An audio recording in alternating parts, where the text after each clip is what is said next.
No,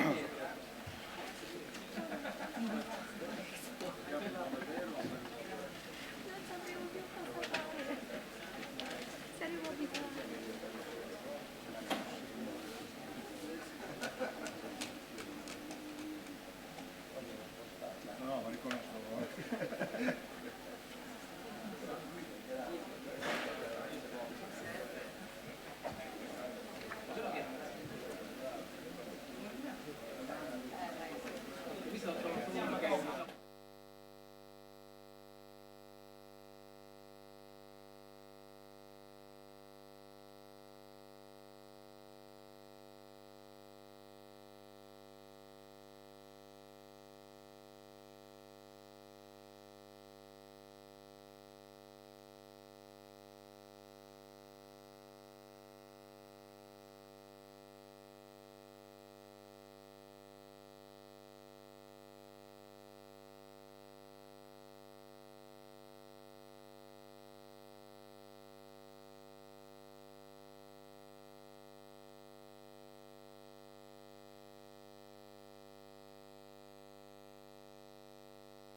Però ora veramente c'è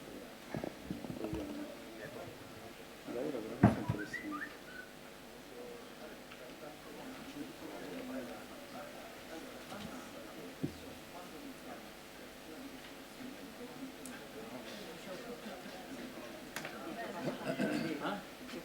Sì. Cercare di incrementare il pubblico come poteva. Ieri ne avevo uno di 17 anni che pure mi doveva decidere, oggi avevo un impegno di 17 anni. Io no, io sì. La vita diventa sempre più difficile. Sì, quello è una che studia medicina che ha 21 Ma io lo so, io però ho 28 ho fatto sono quelli e ne avevo due.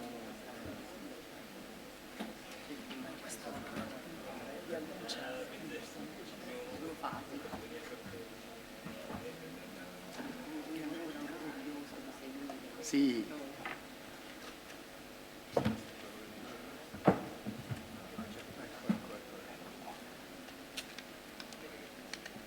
che serve i libri, vedi? C'è sempre un libro. Dico, a che servono i libri? Mezz'etto. Se non lo metti così non vedi niente.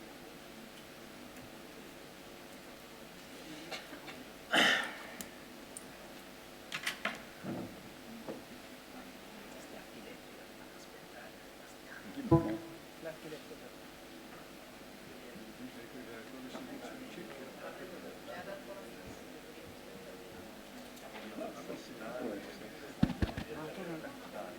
Un, deux.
Flavia Pinza. No, non so. RPS la Bologna. CRA con RTS, rapporto pianta suolo, capito? Dove c'è...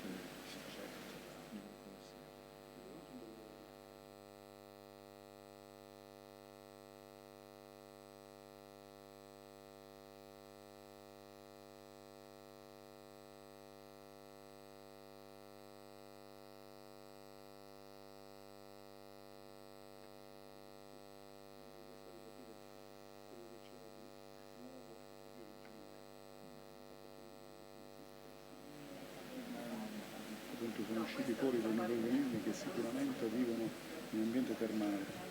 Questo ci ha confermato il loro di rinvenimento.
Noi le vediamo anche qui al...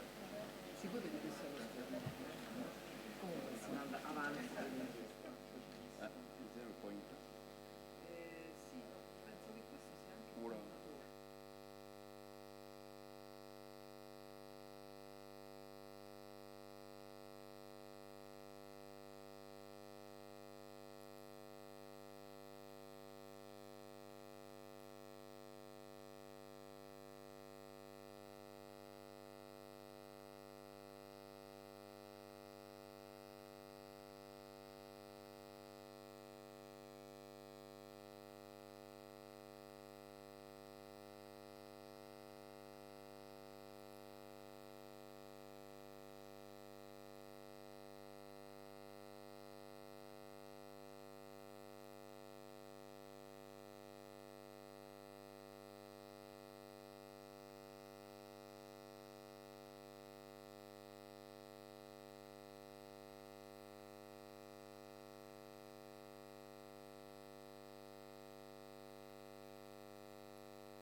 Buonasera a tutti,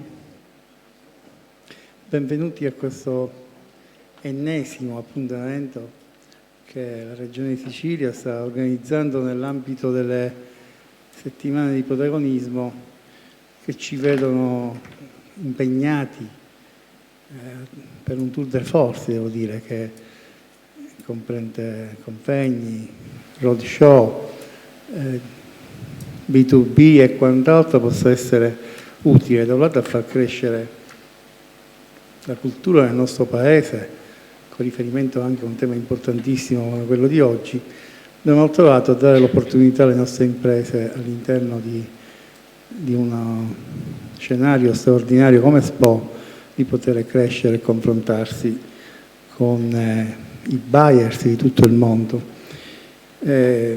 Diciamo che oggi è Good afternoon. The topic of today is strongly linked to our field, to our land, and we will have so many contributions that you will give us, and everything will be recorded and will be object for another workshop in autumn, and we will plan it during this meeting, and I think that we will have some positive contributions. And starting from the audience of today, that is very extraordinary. Probably the assessor will make the conclusions for our meeting. I wish you a good job. I would like to thank you all for your presence here. Thank you.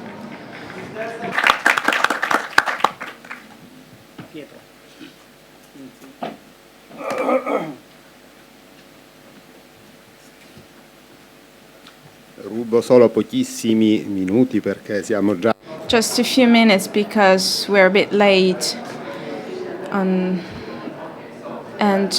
we have so many speakers today with a very high level. It would be a pity not to give them the floor. I will introduce the meeting, and I am Pietro Columba. I'm a teacher in the University of Palermo, and I involved all these friends and colleagues and all these persons from the world of business and research. And I came here in order to give us some ideas on the world of Sicily. And this morning I participated in a beautiful workshop on nuts in Sicily, and there was a very high cultural link with the agri-food production of Sicily. It is a good thing, and it is good for our health as well. And then there's another extraordinary recall to an history, to an evolution of culture, of the Sicilian culture and food culture that are a very important part of our requirements as demanded by a modern consumer that pays a lot of attention to that. This is not a case that what you see is inspired to Gian Burchina, a painter, a Sicilian painter, who died in 2001 after a very productive life full of art, full of works.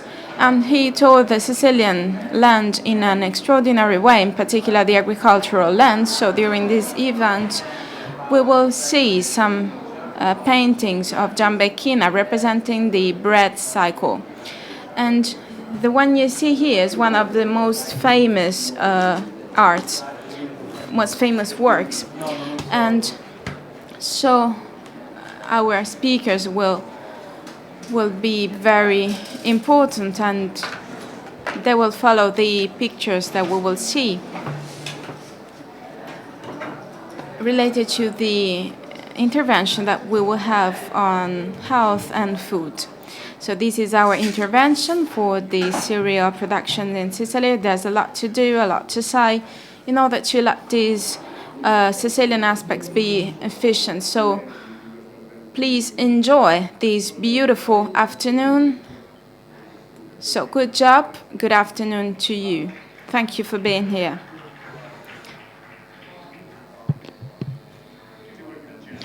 have to thank someone because I'm not Sicilian. I really love Sicily, but I'm not Sicilian, unfortunately. But I work a lot in Sicily. I hope to continue doing it in Sicily with those who handle grain, pasta, bread, etc. My task in this case is to coordinate. Somebody said moderate, but I don't know if there will be problems, there will be trouble. So in any case, I will make this job if necessary, and I will try to say something at the end of this meeting in order to make the conclusions. So I would like to invite our first speaker that I had the honor to meet during the last 3 days, because in Milan, in the university, there was an event, a meeting that was scientific between the ICC and the ISTEC. And of the ISTEC, we have here the president and friend, Marina Carcea. Please. Thank you so much. Thank you, Norberto. Good afternoon. Mr. Columba, Mr. Pecorino, dear colleagues, I have to say, first of all, that I'm very honored to be here today with you. And I would like to say that I'm not Sicilian as well. I am Tuscan, but I know quite good Sicily. I've been to Sicily so many times. And Professor Columba gave me this beautiful book collecting the masterpieces of Giambecchina. I opened that, and in one of the pages, I read one sentence of Alberto Ascari that I would like to mention, because that's the feeling that those who do not know Sicily but visit Sicily find. And this Sicily should be seen once in your life, because it's very beautiful. So those who are sensitive to nature should visit this beautiful land. And I'm here, as Norberto said, as a president of a scientific association, the Association of Science and Technology of Cereals, the ISTEC Association, celebrating this year its 20th anniversary. I wanted to celebrate this event with a meeting in Milan that has been organized together with another association, the International Association of Science and Technology of Cereals, the ACC, that celebrates this year 60 years of life dedicated to the progress of science and technologies of cereals. Because this association has been founded in 1955 from a group of researchers from many countries, and they thought that it was important, in order to have discussion, in order to promote the international exchanges through different countries. So it was necessary to create a group that could organize some meetings every now and then, for example, the scientific meetings, in order to have specific moments related to the cereals that are a word apart in the panorama of the food commodities, and create some economic resources for food, human food. So they need to have dedicated spaces. So that's why we thought that even though 3 days were very intense in terms of debates and discussions, these are actually just the top of the iceberg. So we need to know something more about that. Another purpose of our association was to create a body, a regulation body that could issue some standard qualities to be shared. And it was a strong need that they felt in the past. And maybe you all know these affect the quality of cereals. We talk about gluten index, we talk about protein content, and we give for granted that there's a method to determine these parameters, but in the past, this issue was not that clear and shared. So this activity continues inside of the ICC, that is a benchmark for those who manage the quality of cereals. I wanted to say something about the issues that we mentioned in our meeting. There are the hot topics, let's say, so the focal points, the most important points, and those who work with cereals have to manage these hot points in our current situation. One of the topics that was very interesting was the issue of the sustainability. We hear a lot about this word, and this aspect is very important for cereal growth as well.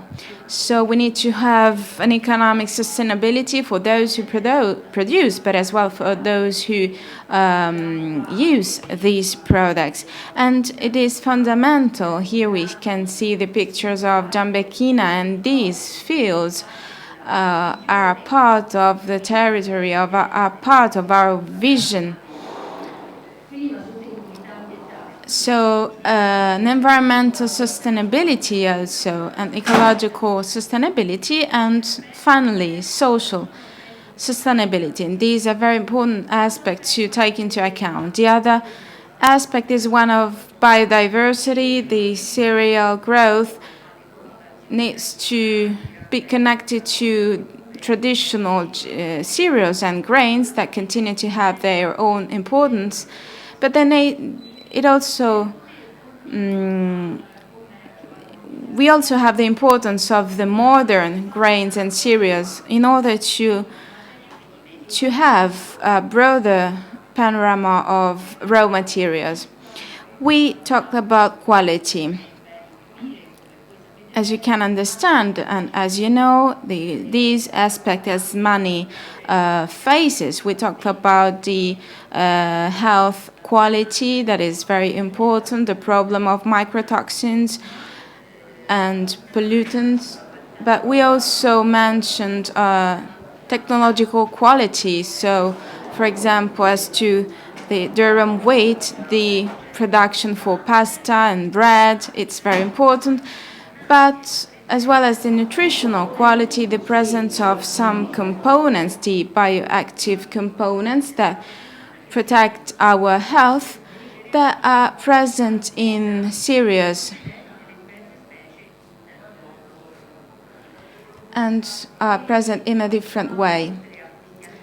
But apart from this aspect, importante nel settore dei cereali che hanno. It is very important to talk about the various steps that we have for the final product.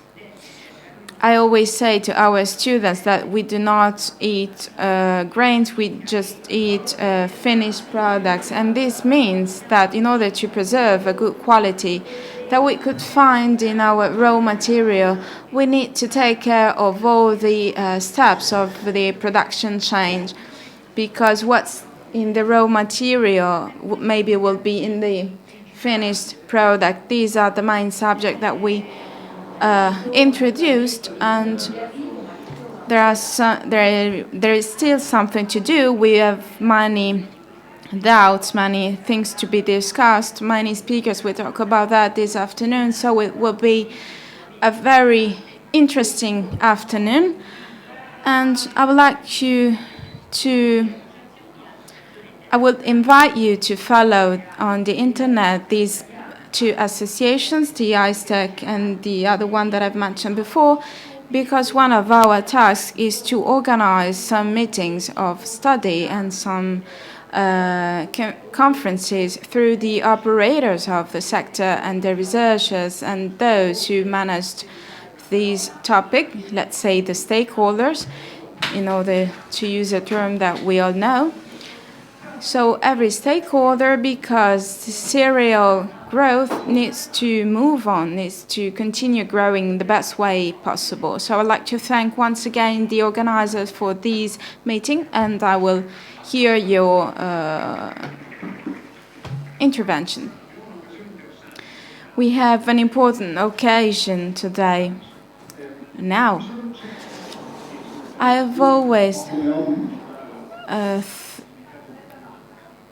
dedicated my holidays to that topic. Can we handle grain and agriculture in Sicily without being passionate for technology? And this is my doubt, my biggest doubt, because these two things are strongly connected one each other. So we are connected to the world of cereals. So today we will have a speech of Sebastiano Tusa, a very famous archaeologist. His name is connected to the discoveries in the aqua of the Favignana, and I followed his research with a lot of passion. I would invite him to present and to talk about our past in order to understand our future.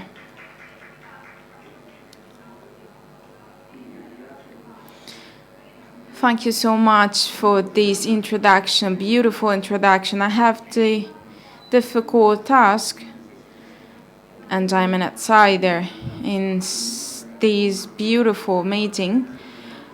I am an archaeologist, so my task is quite different.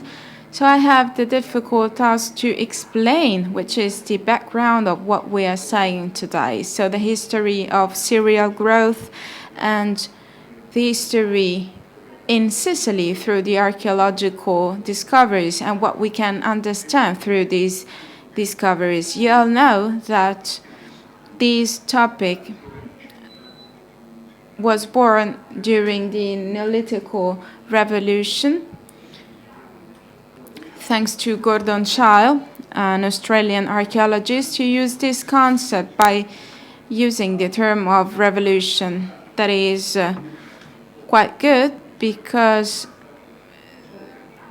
we had a technical step and a cultural step that had some consequences on the history of man. The protagonists of this agricultural revolution, apart from animals, porks, etc., are the cereals, and in particular the species that are listed in this slide, constituting the background, the natural background that Gordon Childe calls Neolithic Revolution.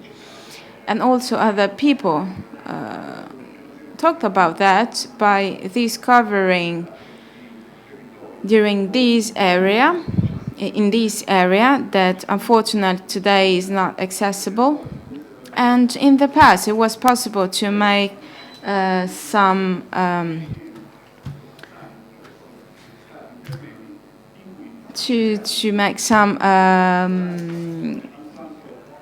excavations in these places, and so we understood something new, and we understood the presence of animals and cereals in this area. And through the exploitation of these species, actually we could increase the production, the food production. In this map, you can see the maximum concentration of our savage ancestors of the cereals that are linked to some new discoveries in this area, especially in Greece, related to some findings. And so we can see the area of distribution of our savage cereals. So the first cereals that were used by man in the 6th millenary before Christ are these, the ones you see here. These are some of the sites, the areas where we find the traces of these experimentation on cereals in Iraq, for example, in Anatolia, in Mesopotamia, and in Greece. So the passage was used through the Monococcum and the Beoticum that we had through an experimentation. And the barley is protagonist of this revolution. We can see an hybrid character of this cereal. So why does cereal become the protagonist of this revolution? Because men understand that through these cereals we can have some important yields, some important renditions, and the cultivation of cereals allows men to move to the sedentarity, which is one of the most important things of our culture. It means being stable in one place, having some roots in one place, in order to create something that is long-lasting for future generations as well. So it's clear that this revolution, this invention, has a huge spread during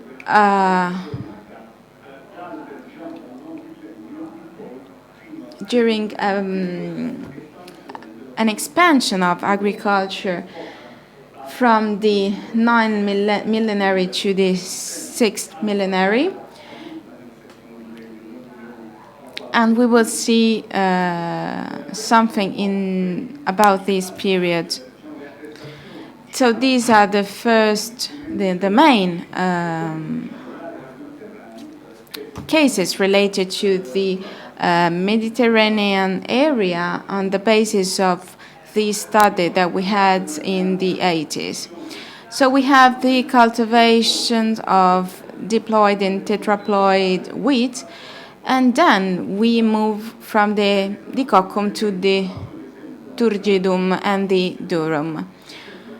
And then we arrive at the naked seeds. So this is the synthesis of the evolution, the morphological evolution of the 6th millennium to the 5th millennium. So on the basis of the findings in the areas, we can see that the cereals impose themselves, and then the leguminous cereals decrease. So that's a period that is related to 1,000 years of history, and cereals continue growing during this period. So we have 15% of the entire consumption relating to cereals. In the Mediterranean area and in Europe, the Dicoccum and the Speltam are related to the south part of Europe. Then we have the Durum in the south as well, the tender everywhere, and then we have the distic barley. And then we have some other cereals in other areas of Europe, for example, the spelt. So this is what happened between the 6th and the 4th millennium before Christ. So we cultivated this spelt up to some years ago, and we had a huge spread of these wheats all over in Europe and in the North Africa and Middle East.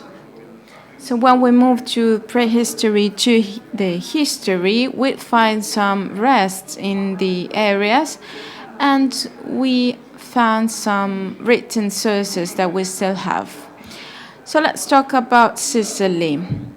In Sicily, the site where we found our first grains was the Grotta dell'Uzzo, and we worked there together with a colleague of mine, and we can see the primary presence of cereal growth in Sicily because here we have the sedimentarity. As you can see from this slide, during the path that man can do, we can reach from the sea, the mountain, at a height of 1,000 meters.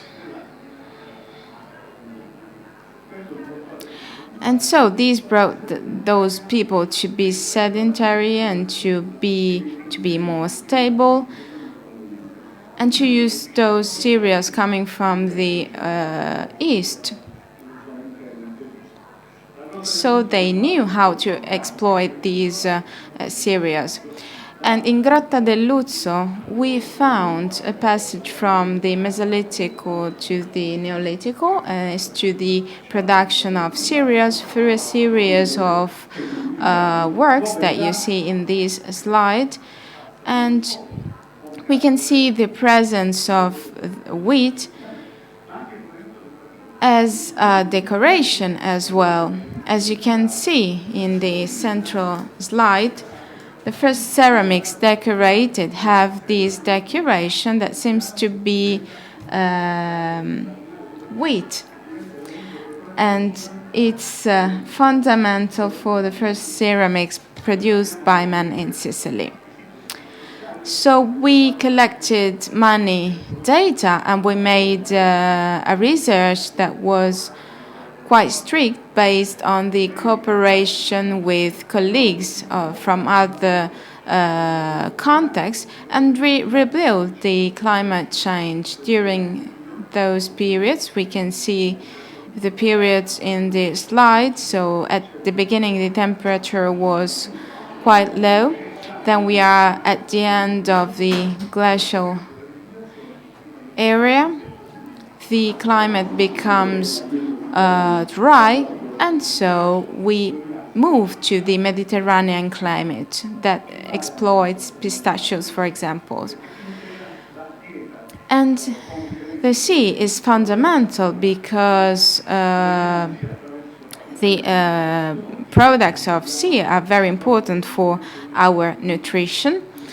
So we can see the fishing that helps the introduction of agriculture by increasing the aspect of the sedentarity and allowing man to be stable and to have some other resources, for example, shells and fish coming from the sea. And we have the main protagonists here. In Sicily, in 6,000 before Christ, we have the Dicoconum and the Monococonum, together with other species. So in this period, we also have the Stylium and the Compactum, together with the other cereals that you see in the slide. So we also have the Abitis sylvestris, probably used by man as object, as raw material to be used for food purposes. So in this year, we already have the presence of these grains in Sicily, in the Grotta dell'Uzzo, so in the island, at the northeast of the island. We have these elements in other sites as well. I will not move into details, but you can see these table that shows a series of sites, a series of areas, protagonists of this revolution that has as a fundamental element the so-called falcetto, so a blade that is very polished due to the contact with the grain, with the spike.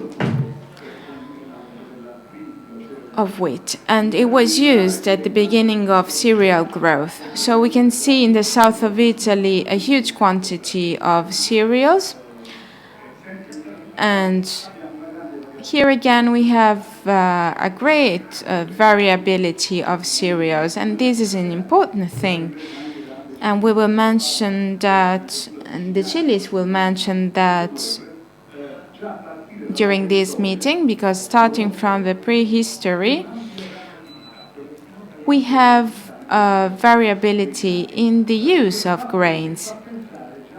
And this led us think that in the past there was a trend of the farmer to experiment to use these grains.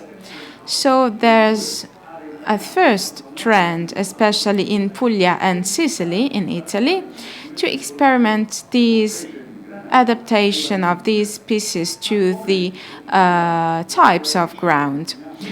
And as the previous speaker said, it is also important to understand the way in which we use grains. And at the beginning, grains were used in a specific way, and then the grain were used after cooking. And finally, we arrive at the idea of squeezing these grains and creating a dust in order to have this typical dish that is the couscous.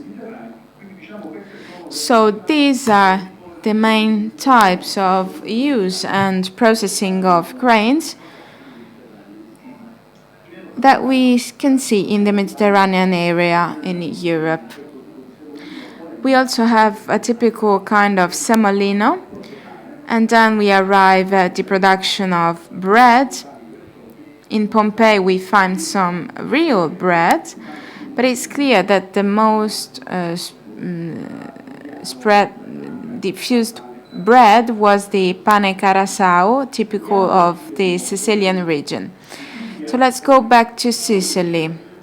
In Sicily, the grain is related to a fundamental figure of our Greek mythology, and it's Demeter. This is a beautiful piece where we can see this opposition. On the one hand, we have Demeter with the spike, and on the other hand, we have grain and wines that are fundamental for our Mediterranean culture. And we found that in Lausi, that is one of the most, one of the places that are most connected to the holy characters of our areas. And we find Demeter in many shrines, from Gela to Zancle. We can say that almost every city, every village in Sicily had a shrine dedicated to Demeter, because she was linked to the cereals and the agriculture. So let's move back to our high school studies. We all know her history, and she was related to Persephone, that is related to the nature, and is the fundamental goddess related to the cycle of seasons.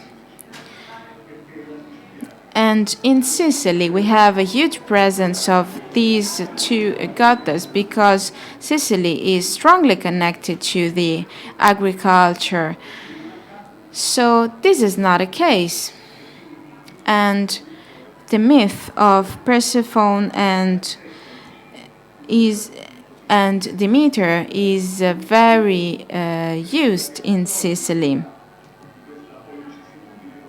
And we all know the story of this divine figure of the Greek pantheon. She falls in love with one of her children. She has sex with him, and she's punished by Zeus, by the god. So there's the volunteer to regenerate the field. But this is the fundamental myth. So we all know the myth related to Persephone that is brought to the world of hell, and she turns the world looking for her daughter, and she understands what had happened, and so she changes the cycle of seasons. So no more summer and spring, but just autumn and winter. So Zeus gets frightened because says, okay, now the human cycle has died. We are all died. And so at the end, he convinces Ade to restitute Persephone to life. And we arrive at this compromise, and then Persephone will be related to this life in hell and the life between the living people. So that's the same thing that happens with seasons. And this is one of the most beautiful representations that we have, discovered by my father, Vincenzo Dusa, in one of the excavations in the Greek city of Seridunte. And it represents Demeter with this spike. Then we can see Persephone, and we can see the presence of Decade. And so here's the passage of Persephone from the hell to the world of the living people. So that's the key element that lets us understand the link between Sicily and cereals. And the place, one of the most classical places where we have the presence of these holy figures, but there are many places related to this topic, but one of the main places is the Lake of Perpusa, where we can see the presence of Persephone. But we are glad because maybe the center of Sicily is a region that uses a lot the production of cereals, so we enjoy these myth that we have. I would like to conclude by saying which is the heritage that we have in our modern cereal growth. You all know this topic. I wanted to say that the importance of this cereal growth is true in the scientific modern world. So we can see many cultivations, and in order to understand the miracle of Sicilian cereal growth. So many people were interested in Sicily, and they collected many kinds of Sicilian grains. And this means that cereals were very important in the past. And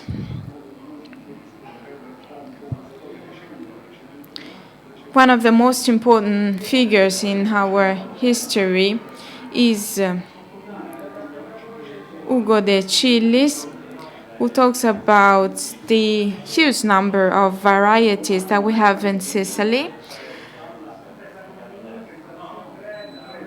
And so we can see, we witness the presence of agricultural experimentation from the farmers, and we find that in the Sicily between the two world wars. So we can see the Sicilian producers during those years that has the trend to experiment. So this is the trend that we have, and we are very proud of that. There's these volunteers, this need to research and to to find some new solutions in the issues of nature and agriculture. So we have many local varieties, but according to him, we had to find our culture on these aspects. We have 3 fundamental species, the one you can see in the slide. So these are the most important species that we had for Sicilian cereal growth. But I would like to conclude by showing you this famous cono di Vrengut. As I said at the beginning, he was the archaeologist who studied the process of Neolithic revolution. And as you can see here, where we see the revolution, the agricultural revolution, we can see a huge presence at the demographic level. So the cereals improve the conditions of life in the planet by producing a series of innovative elements that you can see in the column on the left of the slide. I will not move into detail. So we have the trade that comes from the agriculture, then we have the cereal growth in Mesopotamia, the experimentation, the democratic increase, the sedentarity and the modification in the habitat. So it's clear that everything provokes an increase from a qualitative point of view. But just pay attention, because on the one hand, we have resources following a certain trend. On the other hand, we have a population that continues growing. So the gap between the increase of resources and populations could provoke hunger, and this is what we should avoid. Thank you so much. Molte grazie, bellissima presentazione. Very nice presentation, thank you. Last century was very interesting. Maybe it was the most revolutionary century as for agriculture and cereal growing. It was the century of Nazareno Rampelli, Burlov, Babilov, and many others. The first half of the century until the 70s was dedicated to growing the productivity, to improving the productivity of grain, and we achieved unthinkable levels. It was the yield of cereals was multiplied by 5 in these 50 years. Starting from the 70s for 20 years, we tried to understand the technological basis of cereals and how we could make good bread, good pasta by using the varieties created by geneticists. The last part of the last century, and in these last few years, we have been dealing with another topic which has to do with nutrition, with our health, and with the nutritional quality of these products. Now, in this moment, we have the opportunity to listen to a person who has dedicated his last years of study on this topic. I'm referring to Anthony Fardet. He works at Clermont-Ferrand at INRA together with his friend Brownlaw, I think. Is going to present a speech dedicated to health and nutrition linked to the use of cereal-based food. Okay. Thank you. Sorry, I don't speak Italian, so if you don't understand at all, please don't hesitate to come and see me at the end. So I would like first to thank the Sicily region to give to me the opportunity to give a lecture here. So today I'd like to present an overview of the relation between cereal products and health potential and disease risk, based first on scientific literature, and second by comparing cereal health potential according to a holistic and reductionist approach or paradigm. Although I would like to emphasize the role played by food processing on the great health potential, a role that has been, according to me, quite neglected.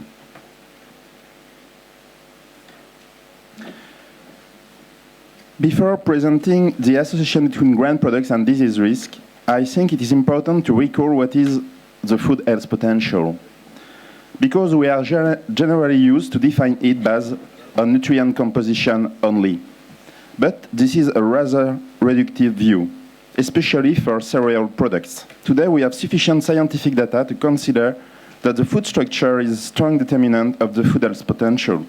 Indeed, the matrix effects may impact the feeling of satiety, the bioavailability of nutrients, the component bind to fiber, intestinal transit, etc. In other words, at identical nutrient content, different food matrices will give different health potential. Food structure is characterized by food density, its porosity, the capacity to hold water, fragmentability, etc., etc. And this is processing that shape food form. Therefore, this is first processing that determines the food health potential, not nutrient density and botanical or animal origin of the food, as we are used to classify foods. Thus, researcher, for example, from Sao Paulo University, has proposed to rank food within 4 processing groups because, from a nutritional perspective, ranking food according to processing is more meaningful. In effect, within the same food group, one can have very different degree of processing and very different health potential. For example, an ultra-processed product is a product made of recombined food ingredients, primarily isolated from natural complex food and added with salt, sugar, and fats. In addition, observational studies strongly show that populations adhering the most to ultra-processed products are the more likely to increase the risk of chronic or degenerative diseases. And conversely, those adhering the most to natural or minimally processed products are more likely to have reduced disease risk. But let's remind that first technology was used for both food security and palatability. Although let's recall that first technology tended to adapt to food, for example, as for bread. And now food have adapted to technology constraints for price, time saving, high palatability, and high machinability. Technology now has begun to consider nutrition potential, but always based on a too reductionist approach.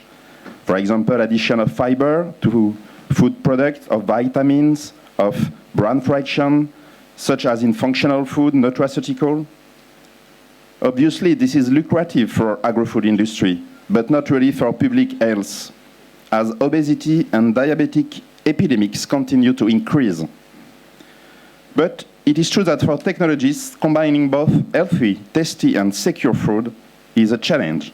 For example, less salt and sugar may lead to technological problems to solve. Here are the main cereals consumed in Western countries. In each category, as you can see on this slide, we can find very different degrees of processing, as exemplified for breads, rice, pasta, breakfast cereal, and biscuits. This is ultra-processing, which reduces the cereal health potential, as for highly and or recombined cereal-based foods. Thus, concerning cereals, generally, ultra-processing involves first, grain fractionation and flour refining, and second, addition of salt, sugar, fat, vital gluten's, vitamin C, even folates in energy-dense cereal-based foods. So fractionation, refining, and ingredient recombination lead to the loss of both food structure and nutrient density. For example, fiber, minerals, and vitamins. Addition of salt, sugars, and fat may be risk factor for cardiovascular disease, obesity, and diabetes. Such highly processed products are typical of the Western diets, generally associated with an increased prevalence of diet-related chronic disease. This leads to an important question. Why today chronic disease prevalence are increasing each year worldwide? According to me, there are 3 main reasons for this. First, the well-known nutrition transition, shifting from traditional, minimally processed and almost unrefined foods to ultra-processed products rich in energy and with a poor nutrient density. That, obviously, we try to compensate with functional food, nutraceutical food supplements. For me, the second reason is the lack of nutrition education and knowledge. among large public. And thirdly, it is one of my hypotheses, there is a more deep reason, which is more philosophical. This is the predominance of the reductionist paradigm today become a dogma in nutrition research, even if no things are going to change. So what is reductionism? It is first a traditional way of thinking in Western science. We can define as follows. In the sciences, application of methodological reductionism attempts explanation of entire system in terms of their individual constituent part and their interaction. So we fragment reality, which is first complex, into isolated entities. It is based on the a priori of a linear cause-effect relationship between one isolated nutrient, one physiological effect, and potential disease risks. For example, you all know the linear relation between saturated fat, dyslipidemia, and cardiovascular disease risk. This is well known, but today we know it is not more true. Reality is largely much more complex. So the reductionist paradigm is well illustrated by the de Vaucanson deck, as on this slide, considering the whole duck parts work in isolation, and that duck is the only sum of several parts. As opposed to reductionism, holism is a way of thinking that originated from Eastern tradition, for example, Asian countries. One can define it as follows very simply. Holism, from the Greek holos, as in hologram, is the idea that natural systems and their properties should be viewed as wholes, not as collection of parts only. This often includes the view that systems function as wholes and that their functioning cannot be fully understood solely in terms of their component parts. Holism therefore considers that complex reality follows a nonlinear multi-causal chain of causes and effects. It is well illustrated by this parable on this slide of the blind man and elephant. In isolation, one blind man cannot really well describe what is an elephant. But all together, they can reach an holistic picture of the elephant by connecting and dialoguing within each other. So in nutrition, we had the tendency to behave as this blind man. Each expert has studied one isolated nutrient and tried to extrapolate the food health potential to the presence of this nutrient, as we have done with several products, reducing the health potential first to their fiber fraction, which is not true. On this scheme, I have tried to summarize both approaches that are complementary in nature. So while holism is a top-down approach from the general to the specific, reductionism is a bottom-up approach from the specific to the general. Up to today, in Western society, the bottom-up approach has been privileged to the detriment of more holistic views. So my hypothesis is that because reality is first complex, notably in nutrition, we should, as scientists, begin with the complex and then, when necessary, develop more specific researches. So let's go back to cereal products.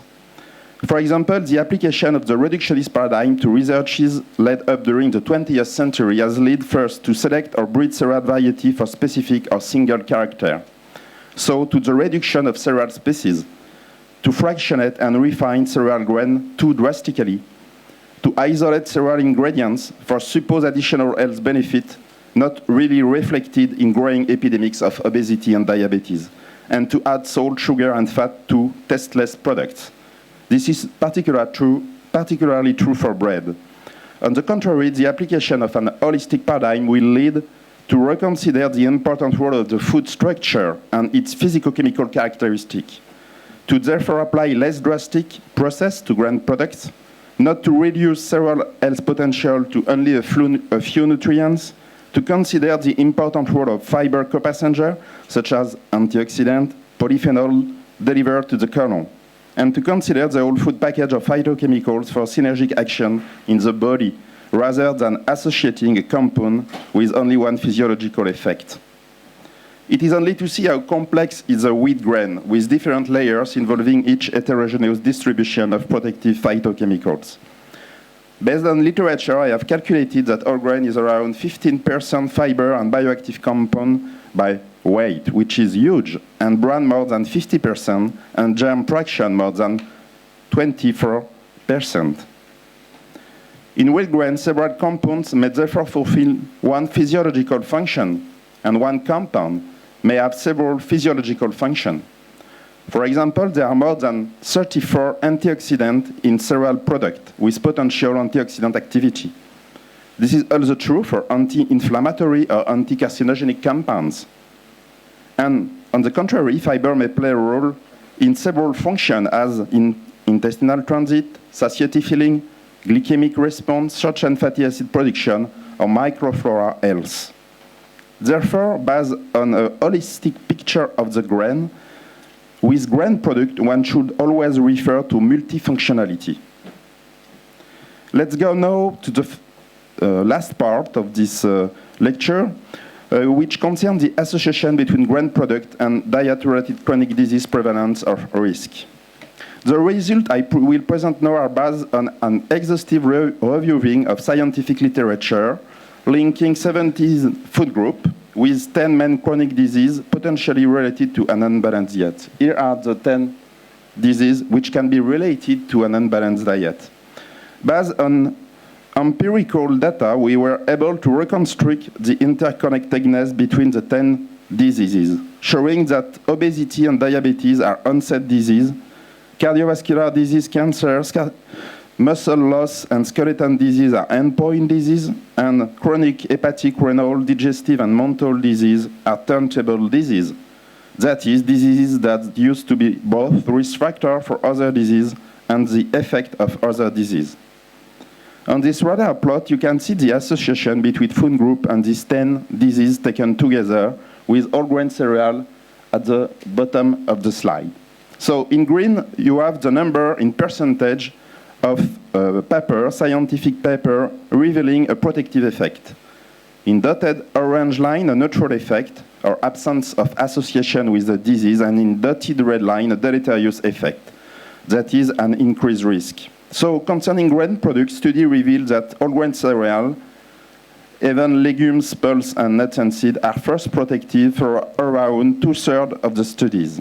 They appear more protective than fruit and vegetable toward all diseases. Concerning obesity and overweight or weight gain, there are few studies which explain the absence of line for some disease. For the few studies available, we can see that whole grain appear both protective and neutral. Concerning diabetes, whole grain cereal appear very protective, and grain product seems generally more protective than fruit and vegetable. Concerning cardiovascular disease, we can see that grain products are highly protective, with more neutral study for other grain products such as nuts and seeds. Again, grain cereal products appear more protective than fruit and vegetable. And finally, concerning cancers, there is a lot of studies showing neutral effect. Whole grain cereal appear both neutral and protective, according to the study and the cancer considered. In conclusion, we can say that grain products are either protective or neutral, with more studies showing protective effect. There is almost no study, which is an interesting point, revealing a deleterious effect of whole grain cereal as related to disease. They appear more protective than fruit and vegetable, but this has to be confirmed. And further studies are needed for other grain products such as legumes, oleaginous seeds. This is not to read this complicated scheme, but always based on literature, I have tried to build the interconnectedness between whole grain cereal compounds, metabolism, and chronic disease. The objective here is not to detail all mechanisms of potential protection, but rather to show that reality is complex and involves synergy of action of compounds, what I have called multifunctionality, and that therefore the action of all compounds is important, not only one. Obviously, the reality is largely still much more complex than here. I'd like to end this lecture by the role grain product may play in a more sustainable diet towards environment, animal well-being, biodiversity, and health. Indeed, grain products appear as a very good candidate for the future of our diet. They are first very sustainable products at all levels, cheap source of energy and protective phytochemicals, easy to store, present in all culture worldwide, The association cereal, legumes, or pearls allow reaching the same protein value than in meat product. Legumes, for example, doesn't theoretically need nitrogen fertilizer, and they are very good for a sustainable health. We have probably a lot to learn from developing country and emerging country for cooking and transforming them in the best way as possible. So, more generally, I would like to propose for the future that the holistic approach become more predominating, and above all, that we first begin to think globally, then reductionistically, and not the reverse. And I'd like to propose that technology be at the service of food and human, and adapt to food to yield the more healthful products. And to definitively conclude, some few words about animal agriculture. Indeed, around 50% of farmland are dedicated to animal feeding, and animal agriculture is one of the leading causes of climate change and greenhouse gas emission. Therefore, by eating less meat product and more plant-based food, especially cereal, for which there is a large margin for increased consumption, we can free huge amounts of farmland from cereal and grain production and feeding the whole world in a sustainable way while protecting both our health and environment. Thank you for your attention.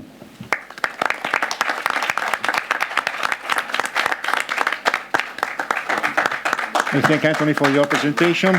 We'll have some room to discuss this idea during the round table, which will follow this session.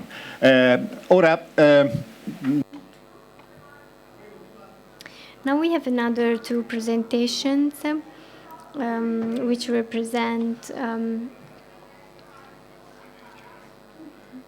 the two representatives of the research CRI and ACM and Consorzio Ballatore, and they are here with us.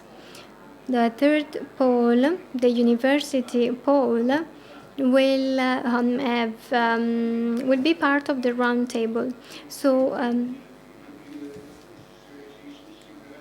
now the speakers will have 20 minutes each, 25 maximum. So now I would like to give the floor to Massimo Palumbo from the CRA.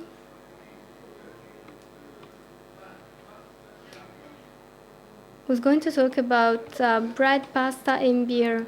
Thank you, Roberto. I would like to thank the organizers of the event. And I would like to thank Marco Volume, who coordinated this event. Meanwhile, since I gave my availability to this event, my body changed its name, so we're no longer CRA but CREA, so now our name is CREA. I will try to give some inputs. I'm sorry if someone already knows these figures, so I will try to give some figures about cereal growing in Sicily. Just to put everything in a framework. So these are the cereal productions in the world.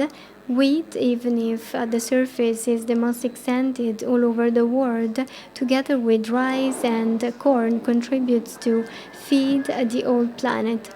Most of the calories for world population comes from these three cereals, corn, rice, and wheat. Wheat. When we talk about wheat in the world, we talk about tender wheat, and we see that 5%, which represents 5% in the world. In Sicily, durum wheat occupies 300 hectares. compared to the other one. Italy plays a very important role in terms of durum wheat. It is the first producer in the world, and so Sicily and Puglia are the leaders in terms of production. So let's see the problems we need to deal with. What are the strengths, the weaknesses, and the opportunities? Cereal growing in Sicily has some weaknesses concerning an inappropriate management of the storage, a weak integration of the chain, a slow update of the varieties, low profitability. I like to mention one of the projects which Sicily region has promoted, which is called Pancrescente, and which analyzed the chain of bread, a short, authenticated and traceable chain. The head of the project was the scientific park, and it was a group made of several partners that were especially farmers, processing companies, and research centers. The project was quite interesting. It was one of the main projects, and it had a holistic approach. It analyzed all different approaches, the genetic aspects, and so the varieties, the traceability techniques, the sustainability, electronic monitoring. Health and health features, sanitation features, the milling, and the second processing with production of bread, but we could say the same for pasta, for the production of pasta. The project was based on 5 actions. Some of them were very interesting from the point of view of innovation, so even if farmers were highly involved, they were also assisted in the traceability of their products with recognition, molecular techniques of the varieties they produced by following the different steps of the processing. So another innovative aspect was to use some selected yeasts which were particularly good for the production of bread. Another project which I will just mention without going into detail is a big project which concerns more than 18 and 19 partners between universities, research centers.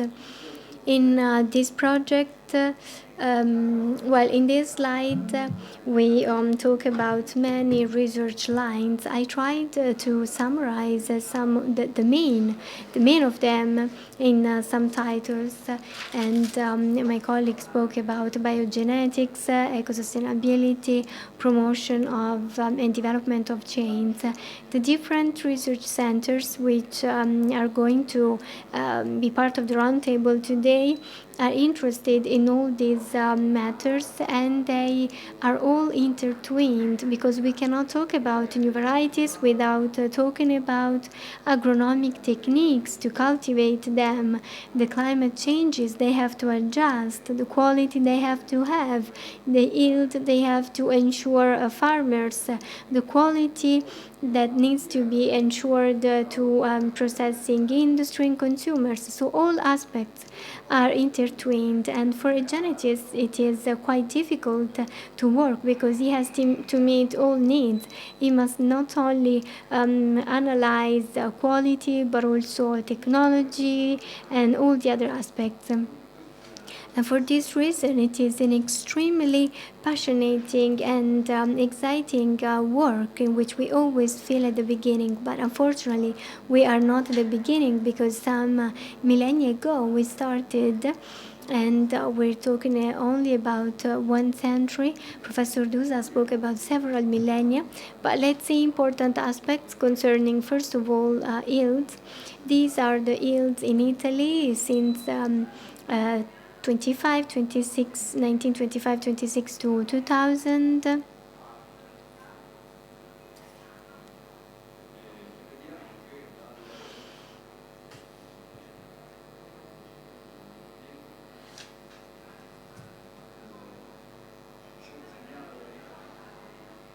I cannot go ahead. Anyway, those figures show that from the first years of last century to today, yields have increased a lot. They increased until 2000 and increased from 2000 to 2015. The average is 32. But among our cereal growers, even if our region is very difficult, we can have yields by 67 tons per hectare. And so so we can say that we can really feed the planet. In a context of climate changes, a situation which increases water and thermal stress. In Sicily, we know this problem very well. There is a lot of water scarcity in Sicily. I'd like to show you how Sicily in this sector in this work aimed at improving durum wheat is a protagonist. These are all the varieties, maybe not all of them, which characterize Sicily. Many of them characterize private companies, but also public bodies such as our CREA, the University of Catania, Palermo. And we can also see some of the varieties of the 50s, 70s, and 60s, which were created in Sicily. And one remark. If in 50 years we are here again, we will talk about these varieties of the ancient grains that need to be enhanced. Consider this, in 50 years, maybe we won't be here.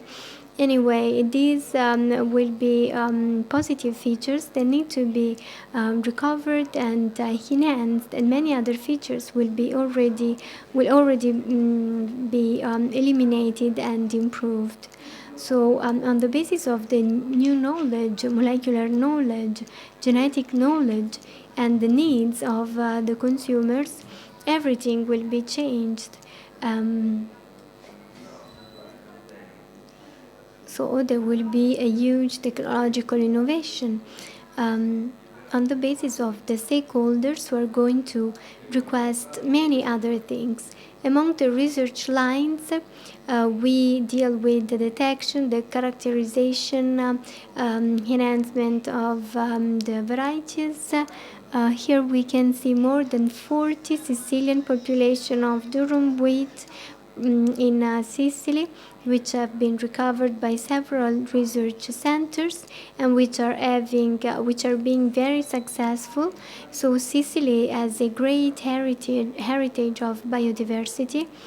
I recall that with Calcagni and Bolgini in the mid-80s, we started to study the heritage of the Institute of Cereal Growing, and we submitted a communication at the International Center for Agricultural Research in Dry Areas in Syria.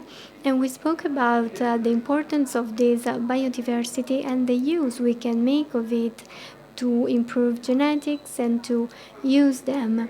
That research center, as I told you, has been occupied by Islamic extremists, so it cannot be used for research. And so we hope that here we could study all these varieties and we could analyze the positive and negative features of them. Of course, the yields are lower, but proteins are higher. It is not true that ancient Sicilian grains have lower proteins. They have more gluten than the modern varieties, but the gluten is different.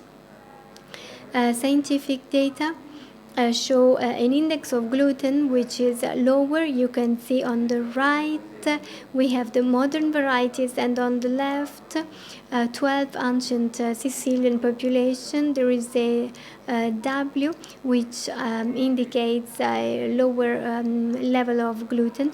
Why? Because the industry has requests to improve the toughness of the cereal. So we're working on making better grains. Of course, my collaborators who worked on these pieces of research, there is a higher quantity of micro ingredients which are very important. So the concentration of iron, manganese are important. Is important. They are more present in the ancient Sicilian population, and we can see that the 3 stars in the columns indicate that the difference is significant. So we have more iron, more manganese, and many other elements, zinc, and so on. The technological quality of durum wheat in Sicily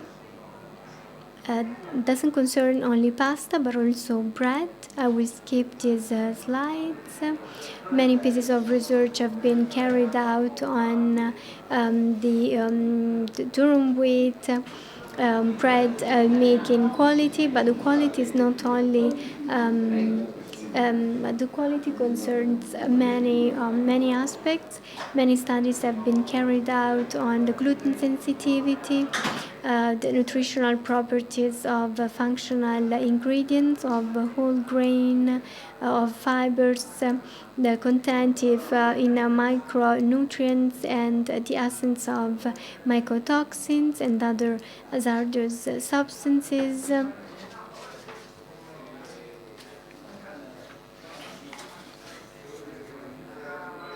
And we must not neglect that which we call agronomy. We always talk about proteomics and so on. Agronomy is a very important science which allows us to cultivate everything in sustainable environments, in environment-friendly areas.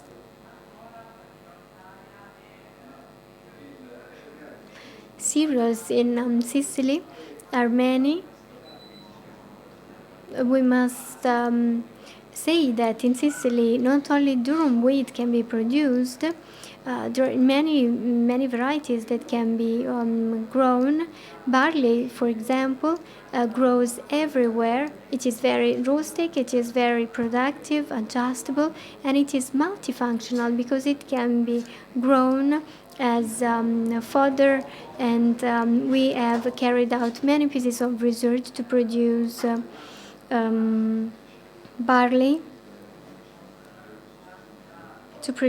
barley from malt, and so we can have a very good and sustainable production. Norberto is passionate with spelt monococcum. Also spelt can play its important role in terms of niche product. And I conclude by saying that maybe not the big, the medium or small spelt can feed the planet, but it can be very good for niche productions, having high nutritional value, because the yields are lower.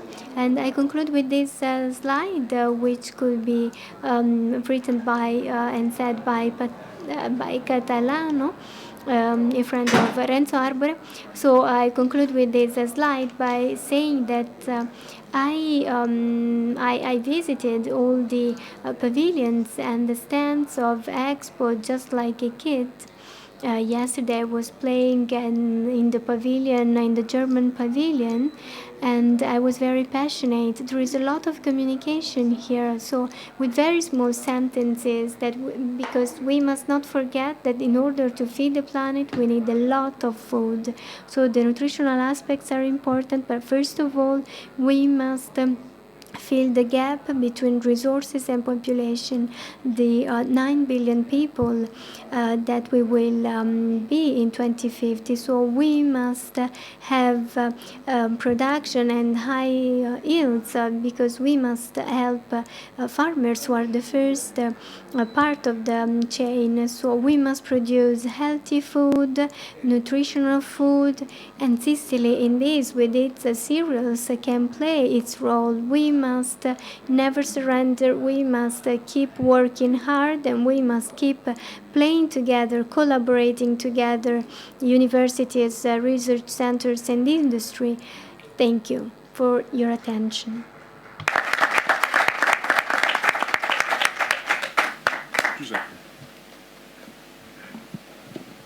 Tocca a me. Buonasera a tutti. So it's my turn. I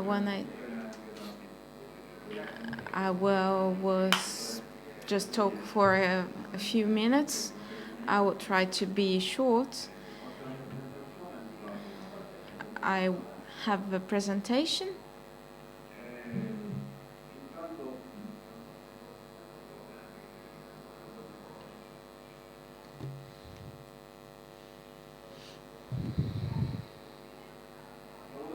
The Durham weight is not complicated from a nutritional point of view because it's a place of health.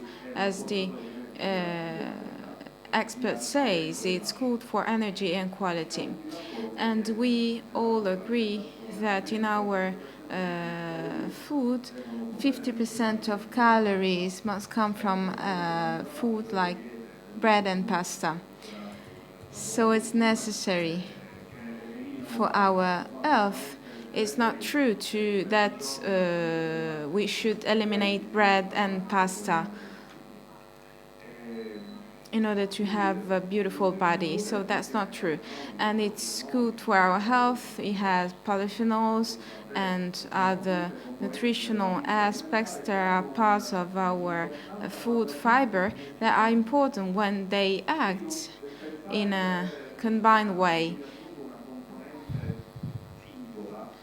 So if I have just one component, I don't have the same effect of having a unique product where all the components are present and not selected to compose the entire production and composition of the grain. So this is good for our stomach and in order to avoid some diseases. And in order to have a good food, the stakeholders involved in our regional system in the production of this quality are so many. They go from the production of the seed up to the last transformations and processing. Here you can see some figures. They are not that updated. And every actor in the supply chain until the last processing aspect needs to give its own contributions in order to keep the standards of quality. And we also have to take into account the technological aspect because we need to have a good quality. And as the top of the iceberg, the nutritional aspect needs to be transferred to the consumer. What did we do during those last years in Sicily? We start from a position that is quite devastating. And I would like to invite you all to spread a correct food education, because the situation is quite catastrophic. The obesity in Sicily, in the south of Italy, or in other places like Greece, is a huge problem. In Sicily, 1 child up to 4 is obese. And this is clear, and it comes from a bad food.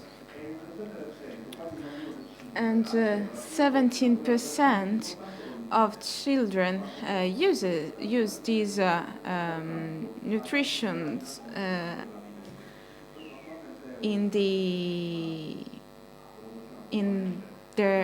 their breakfast, and so we should be committed into establishing a correct diet in order to preserve the culture of the Mediterranean regime, but also to let our health system being different from these aspects of obesity.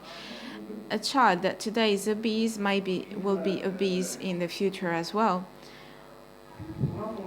Another problem that we are trying to manage is the lack of quality.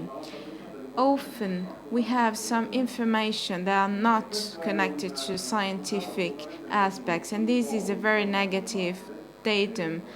And I have to fight that datum every day. For example, we can see this book that sold so many copies, and we say that glucose is essential for our cells in our brains.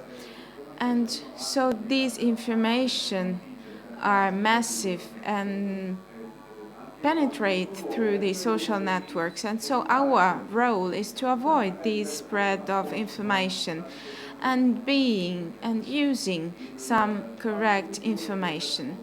So I will move on the paths concerning the nutritional quality. Sui dati di 2 progetti che vede. Here we have some projects where our assessor is protagonist concerning the quality and traceability of durum weight in Sicily. We understood that the Sicilian grain, through the Department for Agriculture in Sicily, outlined low values of humidity related to the harvest of grains. This protects the Sicilian grains from the attach of toxic mushrooms, and from this point of view, this is a grain protected by the mycotoxins. And so this could be very dangerous for our health. There is a European regulation, the one you see here in the slide, authorizing the presence within certain levels of mycotoxins. The levels allowed by the law have been taken by an average calculation on the average consumption at the European level. But maybe a German person doesn't eat so much pasta compared to a Sicilian person. So it's not clear to the definition of mycotoxins. And in the south, we have a huge consumption of pasta and bread. So from this point of view, we made a monitoring in order to see if that protection was active. And in the context of the CISACE project coordinated with the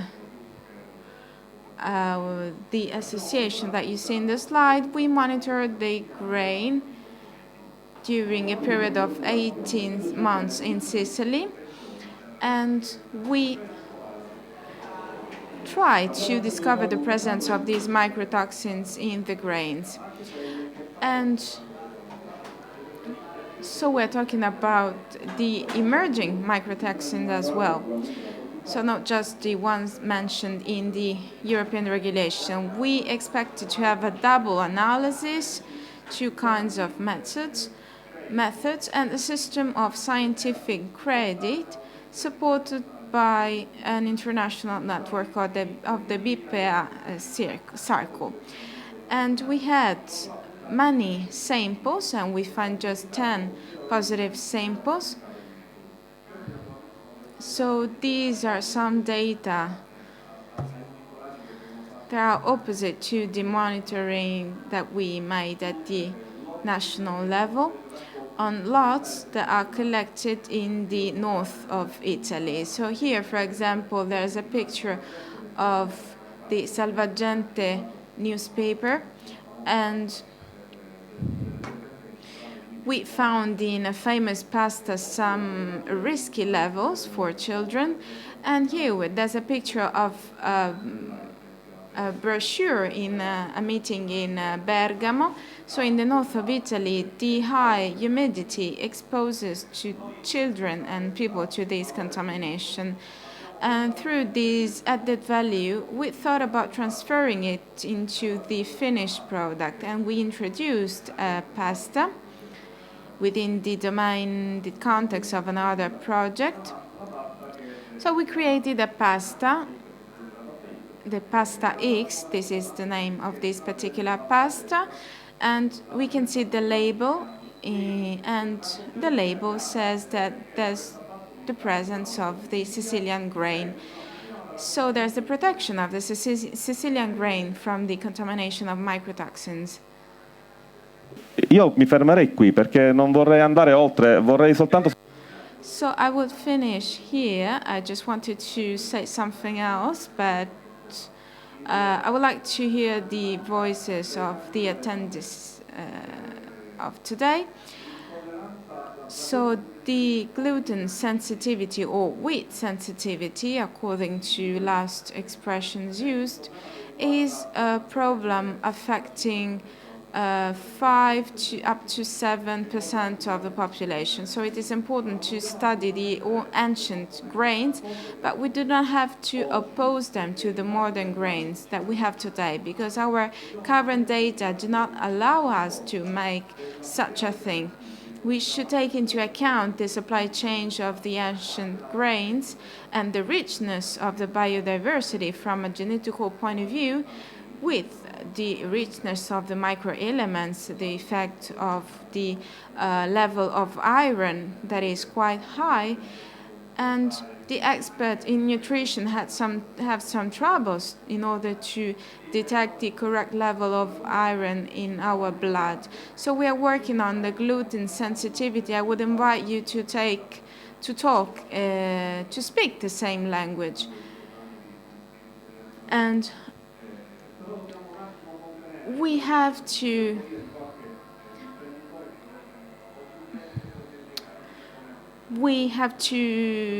be careful, because the ancient grains sometimes are considered as positive, but actually we do have some results that can allow us to say such a thing. We are studying a gluten sensitivity.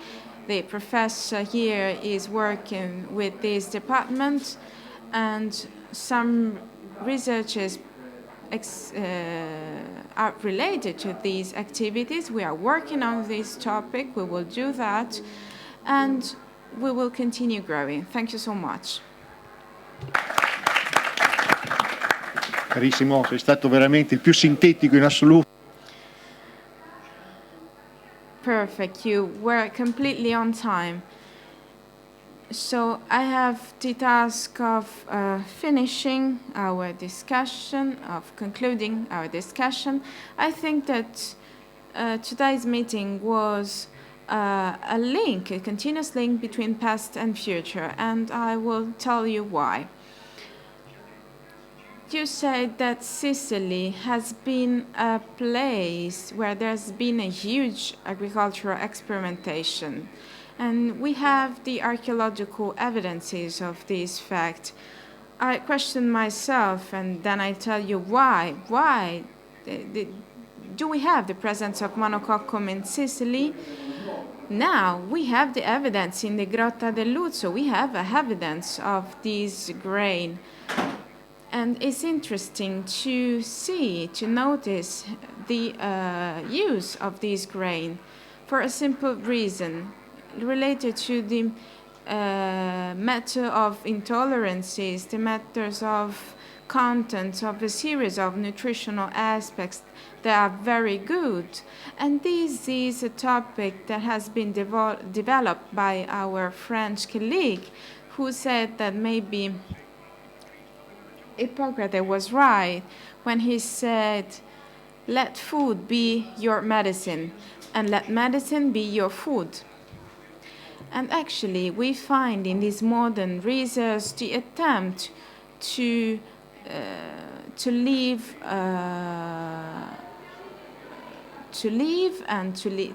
better, and for a long time. And our cooperators said how to do that. And maybe the return to the ancient grains could be a return to future, let's say, because our ancestors had created some systems, some varieties that were very interesting by a nutritional point of view, even though they were not that interesting from a production's point of view. So we need to put these things together. What I notice is that we should convince the industry that apart from the solution of all the technical problems related to the production of pasta and bread, yes, these problems are important and they need to be solved and taken into account. But there's another issue, our stomach, the digestions of these products, and these must be our goal.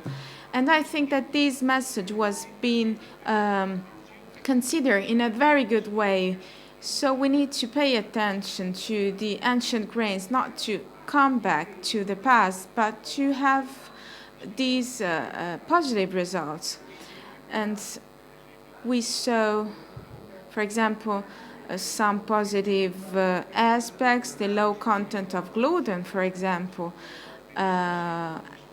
and especially there was the presence of some nutritional factors that are very good in order to be healthy for a long time.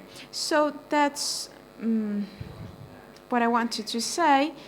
So that's my conclusion. I would like to thank all the speakers. I will invite you to listen to the roundtable that we will have, because I think that maybe it would be, we will discuss about these topics again. Thank you so much. Buongiorno a tutti, con piacere. Good afternoon. I would like to say something at 5:45. We will have to leave this room.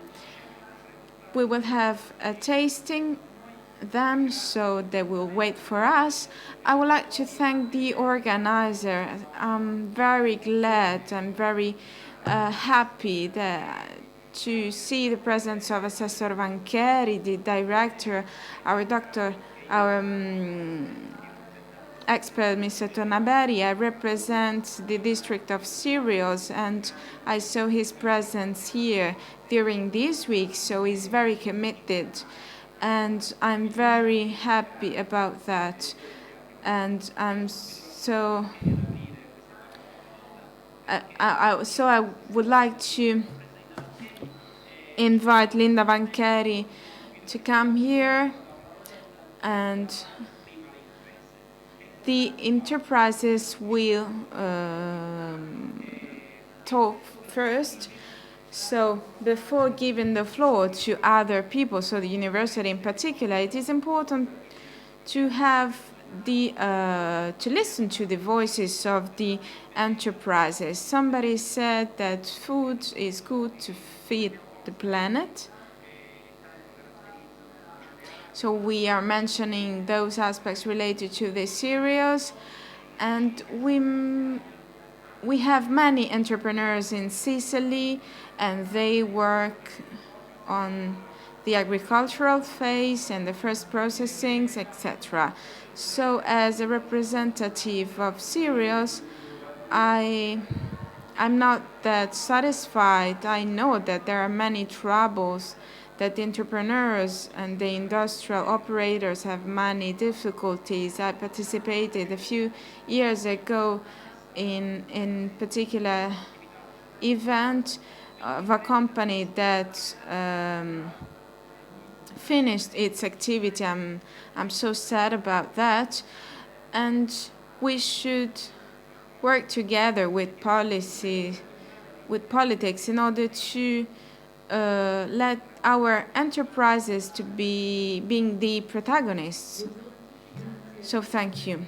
Good afternoon. Thank you, Viaggio Pecorini. I'm very honored to be here because the expo atmospheres during these last 2 weeks was very useful in order to think about the beauties and the excellences that we have in Sicily. I think that we should move away from Sicily to understand how beautiful it is and how easy it is to build our strategies. I listened very carefully what you said during the first step, the first phase of our meeting. Now we will have a round table and we will listen to the experiences of some entrepreneurs that would mention the industrial aspects related to these topics, and they can represent these excellencies from an industrial point of view as well. I would like to say that the importance that this sector has for Sicily today is related to those universities, bodies, and the farmers working in the supply chain. And this is important because we can understand the importance of finally creating some cooperation. We are speaking the same language, fine. So let's take profit of this moment where we're having synergy and cooperation with the departments and the departments, for example, for agriculture or production activities. On the other hand, we have the entrepreneurs, we have the farmers, so we have a support to our research. So I would say that we have all the ingredients that we need. And now it's the right moment to create an international infrastructure that could support these agreements in the supply chain. We should let this agreement be a network, and through this network we can continue to work on those challenges in the sectors that I've heard before. And I can say something on what's happening today. The two departments, when we talk about these topics, are seated around the same table. And when they listen to these witnesses to these things, they are very happy in order to support these presences, in order to let those projects go on. The only important thing is that we should transform what we said, that is wonderful, the intervention of our foreign French experts and the speakers that have a lot of experience in the scientific area as well. So the idea is that we should let all these become innovation. If we do not succeed into transforming what we've discussed, we risk to continue to agree on everything, but actually Sicily can have some excellencies that other countries have as well. So it's important to start working. When we talked about Expo, we focused on the idea that Sicily must have a model of life, and besides this model, there's the cereal sector, but also the citrus sector, for example. I attended so many round tables on those sectors, and I think that there's a kind of refrain related to our realities. So after Expo, all these must be a matter that everybody knows. So now we need to transform the system of knowledges in a system of innovation and transformation. Maybe that's the right moment, because the expo will finish when we will have to work hard in order to see how to activate through some new instruments the next steps for these projects in the context of the new planning. So this is fundamental for us. Everything we're discussing today is just the beginning of a continuity in terms of innovation. We want to continue working on that through money cooperation. We are already thinking about working with our cooperators, and we work with our stakeholders that cooperated with us through the idea of letting these 18 roundtables being concrete in terms of planning. So we can say we know where we have to work on. We know which are our needs from a scientific point of view, but also from an entrepreneurial point of view. So I would say that through this project in Expo, this allowed us to meet and to recall what we've done during the last years. I had the pleasure to know Mr. Pecorino during the last 2 years. We insisted a lot on these topics, and we discussed about new contexts that could be related to these supply chains, and we talk about energy as well. So the idea is now we finally have the critical mass, and within this critical mass we finally know which are the innovative projects that we have in terms of capacity to aggregate the supply chain. So our work must continue. We have to do that through a full cooperation. So without jealousy of our tasks, of our jobs, we should meet after Expo again, and maybe we will also have a new kickoff for these new experiences. So I hope that everything that we're discussing during those days could be the new entrepreneurial model for Sicily. Thank you so much. Thank you. I think that we could meet during Expo as well. We have a week of protagonism, and you will attend this week without any doubt. And in October, we will have a third week of protagonism, and I think that that will be the right place and the right moment. So I would give the floor to Roberta Angileri, because we start from seeds, because as one speaker said previously, we have a huge tradition, but we also have a huge capacity of using our seeds all over Europe and our varieties. And these varieties were object of study and research, but also economy for so many Sicilian farmers. And before leaving the floor, I have to say that my difficulty today is that the durum wheat is good compared to soft wheat. At the moment, we have more than 300 euros per ton in terms of durum wheat. So that's just a little offer of our world offer, and this gives us a huge opportunity for our enterprises. And this was object of revenue for the farmers that are members of your associations.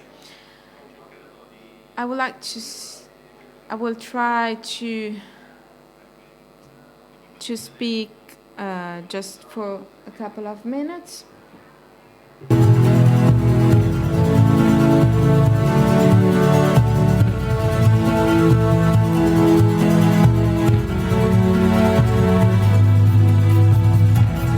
varietà di grano duro nel sud Italia,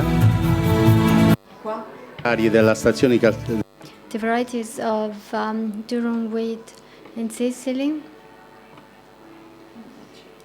La nostra ricerca diretta dal professor Our research, directed by Professor Calcagno, gave rise to many other varieties. This is one of the last one called the Crelte.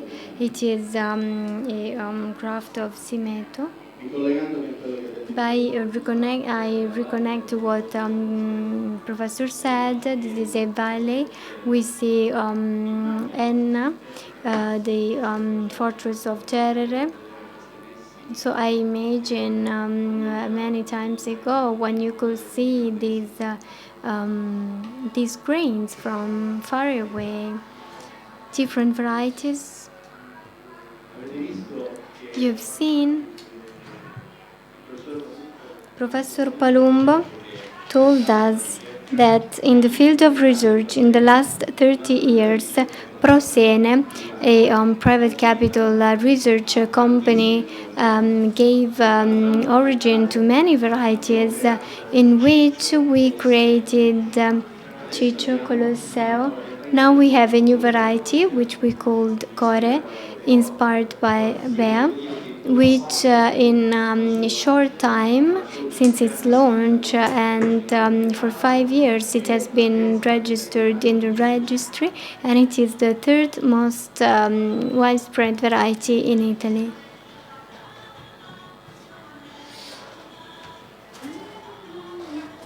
La ricerca di Prosene.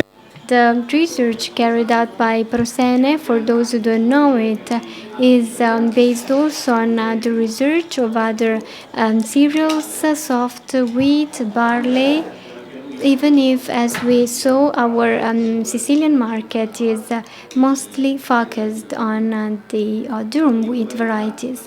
When I talk about varieties, ours is a challenge also depending on the fact that in the years the market of certified varieties has decreased a lot. We went from 4 million certified tons to 1,900,000 quintals. The market decreased by 55% more or less.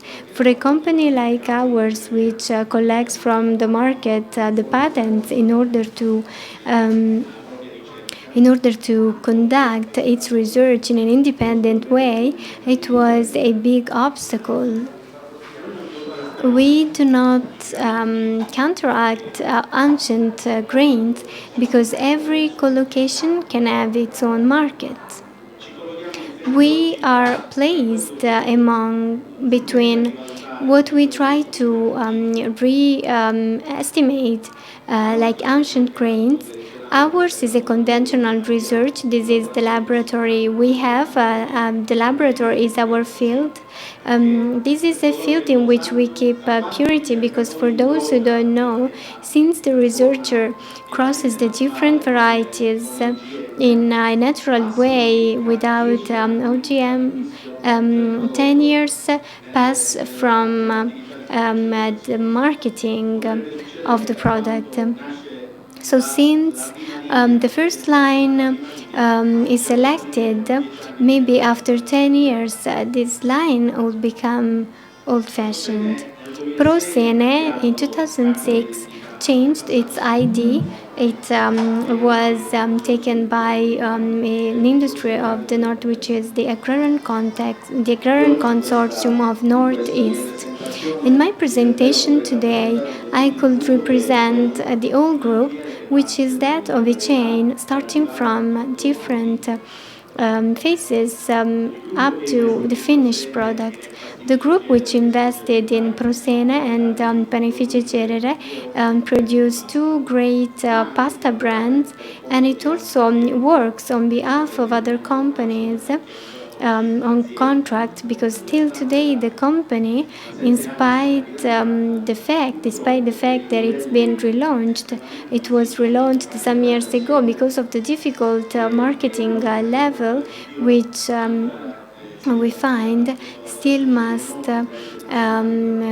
contract some jobs in order to keep started the manufacturing plant. The company experimented several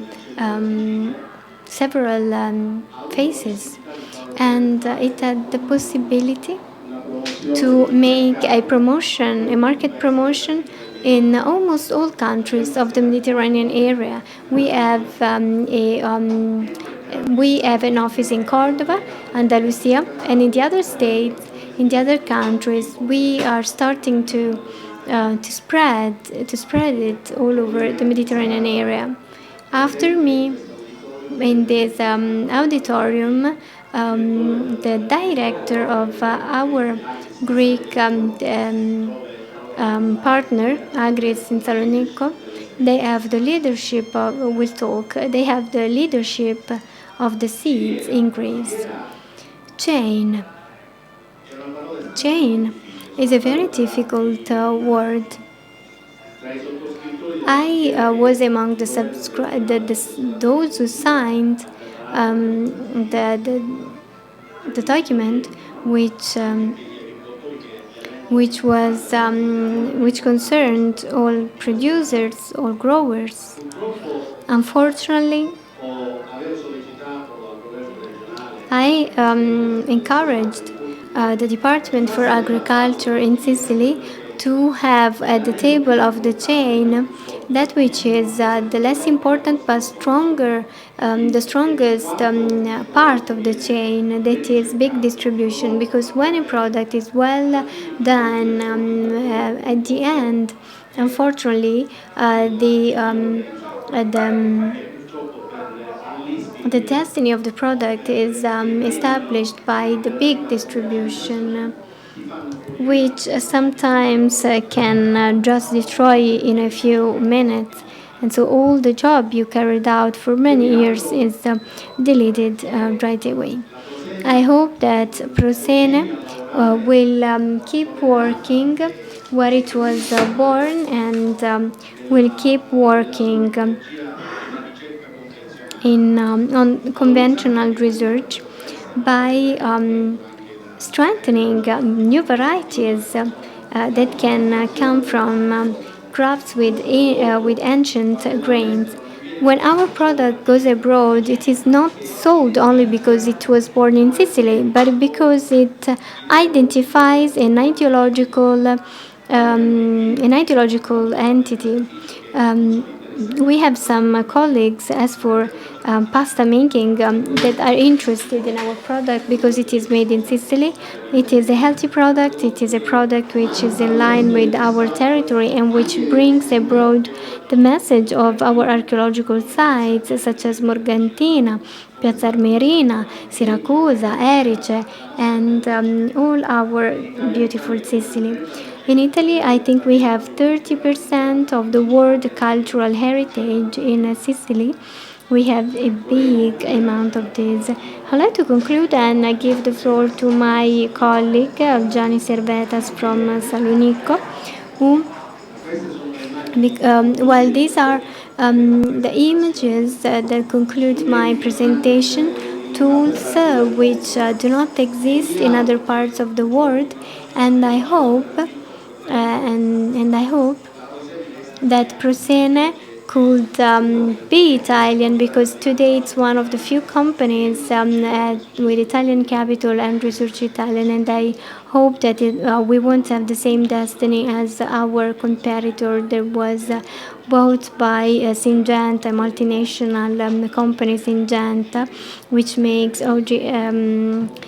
GMO. I don't know how this type of company can be associated with a national pasta, a pasta which is produced in Italy. I have to say that the proposal to have our Greek friend talk in this moment has surprised me, but I give him the floor. And I would also like to underline this capacity to export technology in other countries. Good morning. Thank you for your invitation. May I add something? He speaks Italian very well, even if he graduated in a Sicilian university, which is Palermo. So he came here, he studied in Italy, he founded his company, which still has economic links with Sicily. It is a great honor to be here with you. May I have the pointer? I will talk about the agricultural chain in the cereal growing in Greece. I belong to a company which is one of the biggest in Greece. This is the warehouse which has a capacity of 40,000 tons of cereals. We produce seeds and we market durum wheat most of all. Another activity is the production of plants.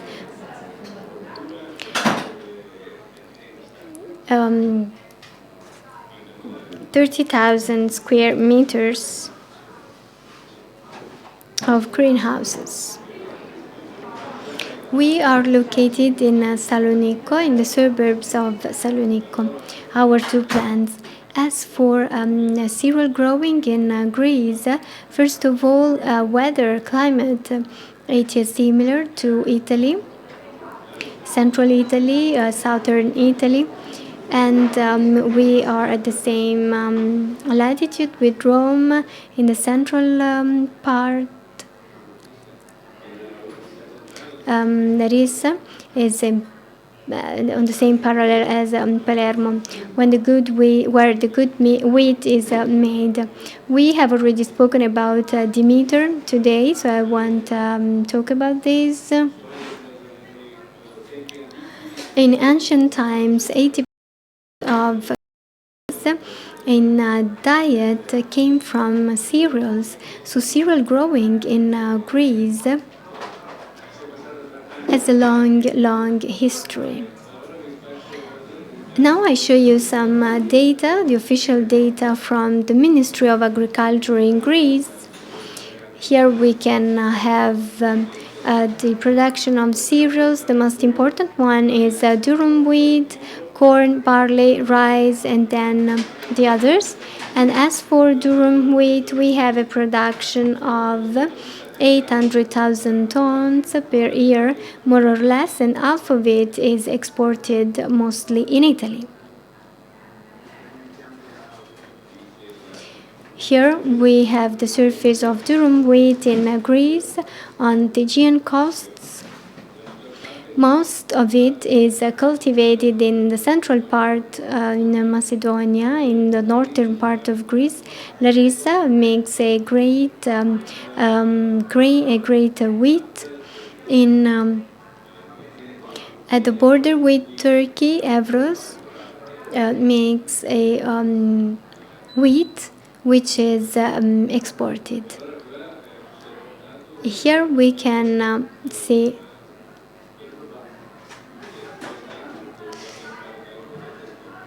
the production this year, almost 400 tons. 50% was made in the center of Greece, a very high quality wheat, and the rest will be exported to Italy.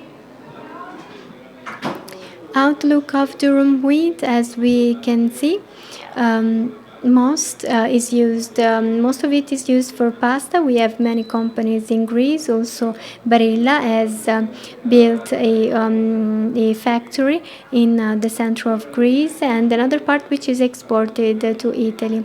So we have spoken about durum wheat. So let's see the varieties which are present in Greece. We grow the Simeto. We are delegates of Proseme, so 22%, the second is 5%, and then all the others.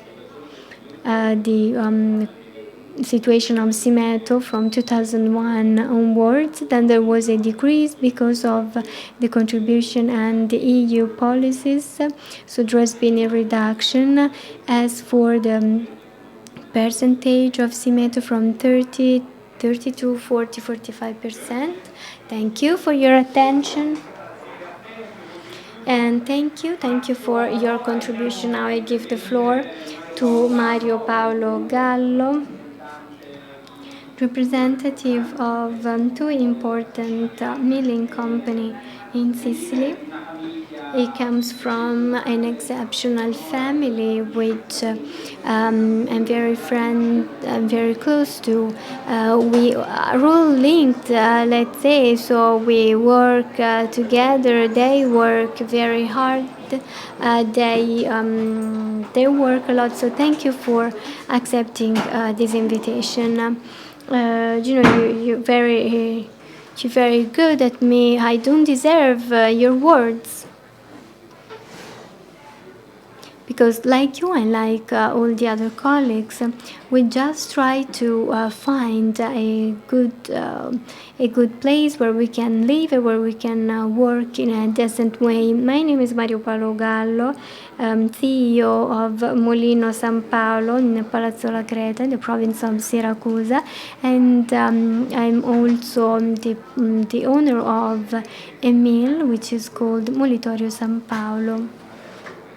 I would like to focus today on that which we have we've done in the last we did in the last 2.5 years ago, because 2.5 years ago I decided to produce durum weight semolina. So we just use durum weight from Sicily. So I started to work together with some experts. What was our goal?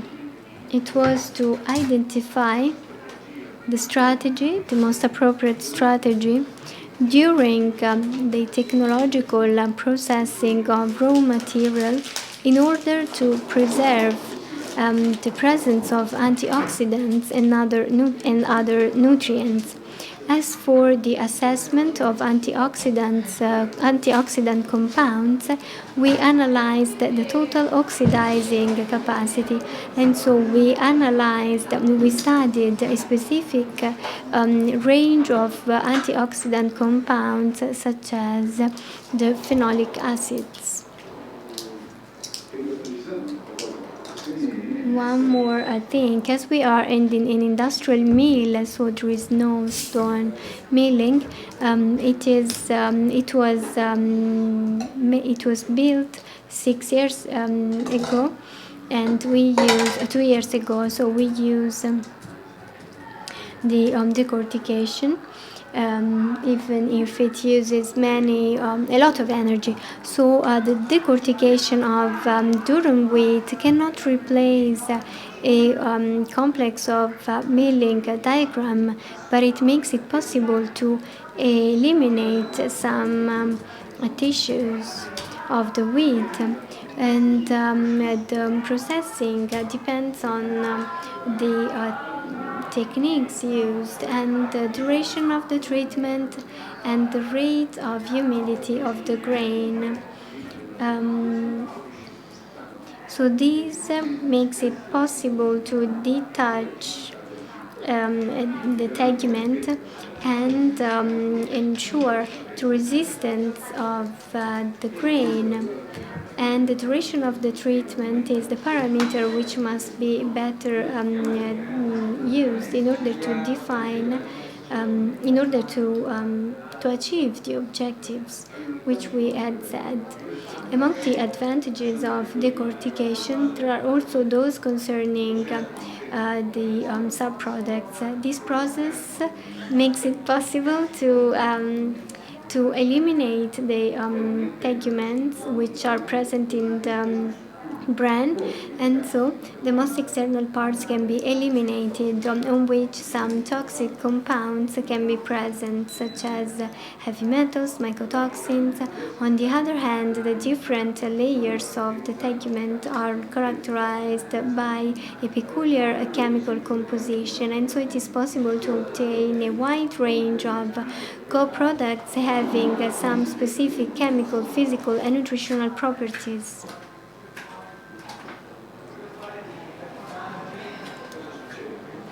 So what happens?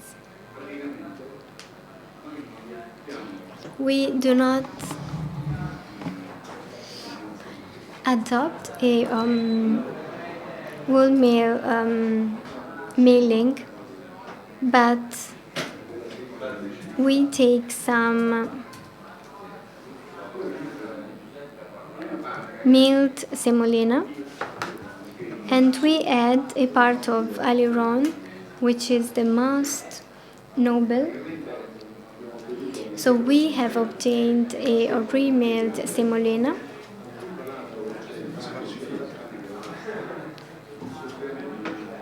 Wool with semolina, which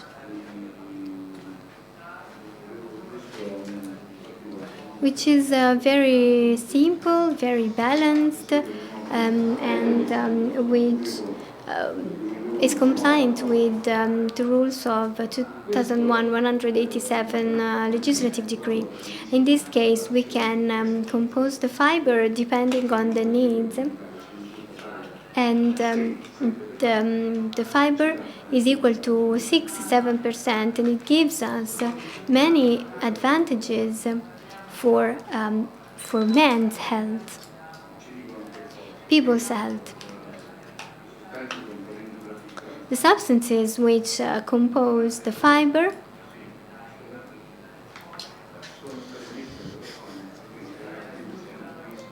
have been are linked to the reduction of the risk of chronic and degenerative diseases and colorectal cancer and cardiovascular disease, and the increase in the sense of in the reduction of intestinal problems and intestinal diseases. This is a project which we started in September 2014. I believe that we have made some step forward in the cereal growing sector, because there is a class which is still small, but which has considered our product very good both for the production of pasta and the production of bread. So this is due to the healthy and nutritional features of our wheat.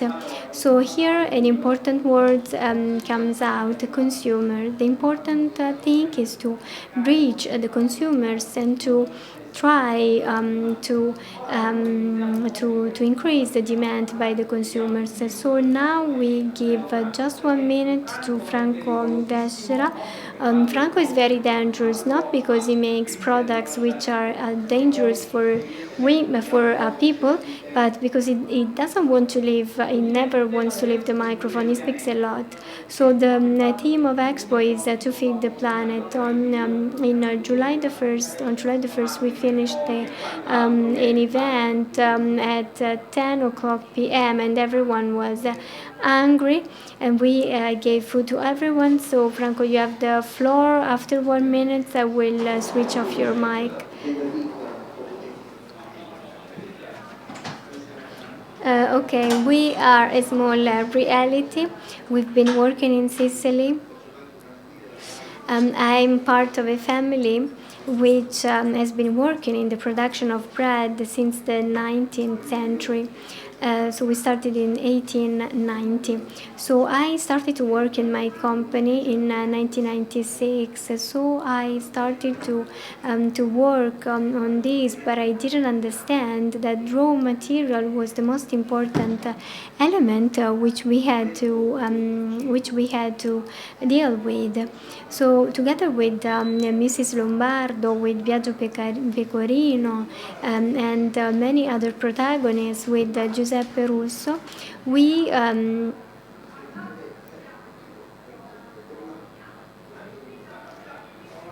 Ma perché ho tolto il microfono?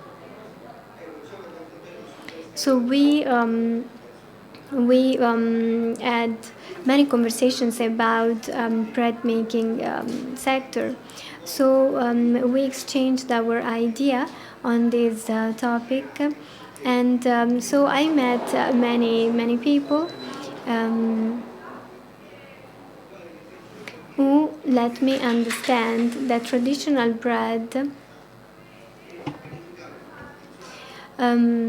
that I was not making the traditional bread, but where did the traditional wheat come from? I was a little monster who was able to make a lot of bread, but I didn't know anything. I didn't understand anything about wheat.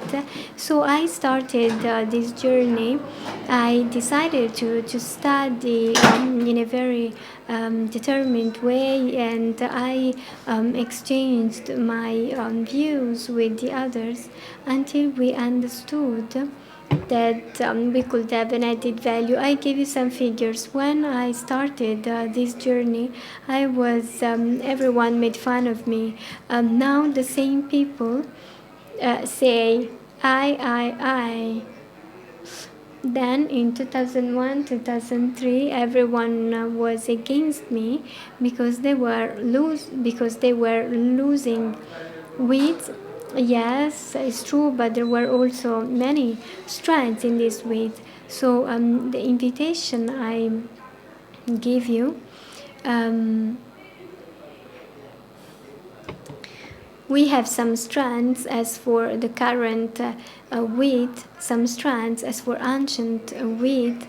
We must try to combine these points in order to look at the future, because it is we must start from innovation and research. When I hear that the selection of grains and seed plants are not useful, well, I am very surprised. In a wheat field,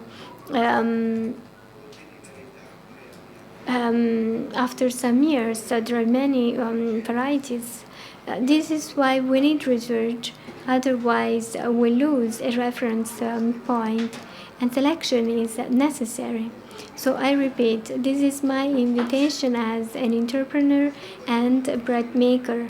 If I want to tell anyone this is the variety, I must have the scientific certainty, not only the emotional certainty,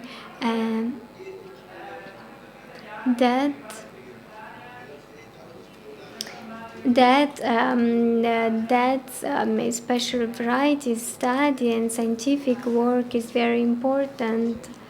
We know that the figures are figures, and we must always be realistic and use science and research as our reference point. So now Mr. Amato, Professor Amato from the University of Palermo will have the floor. He has had a lot of meetings in order to organize this event. So within the district, these researchers are organizing different meetings. We started in Cereali with an exchange between operators and producers. We will have another meeting at the University of Palermo in September, and we hope that by the year we could achieve all the objectives. I have to say so many things, but we've already mentioned most of them. We had very beautiful interventions, and we've heard so many movements, so many innovations in this word, the word of cereal growth in Sicily. And this is not a static context. I believe that we've said so much that it was correct and right. And I teach agronomy, and so I'm interested in the field phase of the cultivation. And on this, I would like to say something on what Massimo Palumbo said, the strengths and weaknesses of these areas, and many talked about that. We have some weaknesses, that's true, in Sicily, in the productions of cereals. We have many weaknesses, that's true, in the general average, a lack of productivity determined by some environmental limits that are evident. And we have a climate that creates some problems in terms of lack of water for our cultivations, but this determines an advantage for the healthy characters of our products. So it's a weakness, but actually it's also a strength. So in a few words, this is a concept that maybe wasn't a clear object, but actually it's emerging at the moment. Sicily, in the majority of cases, cannot have productions of cereals that are very high. But apart from the companies that are existing today and make high productions, we have to keep these situations. But instead, all the other companies that have troubles in terms of quantity, actually we need to strengthen, to promote these aspects that are positive. Those strengths consisting in giving, from my point of view, a product that can, without any doubt, that can be labeled as a product that is highly sustainable, environmentally sustainable. And then there's also the aspect of the sustainability that is very important, the low impact on our environment. And our cultivation have always had a low impact. So in some conditions today, we have extremely extensive cultivations with chemicals that are quite high, but these are just exceptions. In the majority of cases, we have the field phase with very low chemical inputs, and we need to outline these things. We have a product for which we spend a few inputs, energetic and chemical inputs, and this is an added value for our product. We do not have to neglect the fact that Sicily has a huge surface destined to the organic production, and this is something real, an important aspect. And in the conventional agriculture as well, we have very low inputs, chemical inputs. So we have a lot to do, that's true. But actually, we witnessed so many potentials for our future on technical aspect that should be empowered in a vision of system. So I do not want to talk so much because I don't have so much time and we have so many interventions. I would like to remind you that when we talk about cereal growth, we have to talk about systems of herb culture where our cereals have an important role from an economic point of view, but we need to think about our other kinds of cultivations. So we have to think about promoting the productions of those products that are not cereals. For example, the granella or other kinds of production. So it's a system that we should improve, not only cereals that are a very important component, but also other components.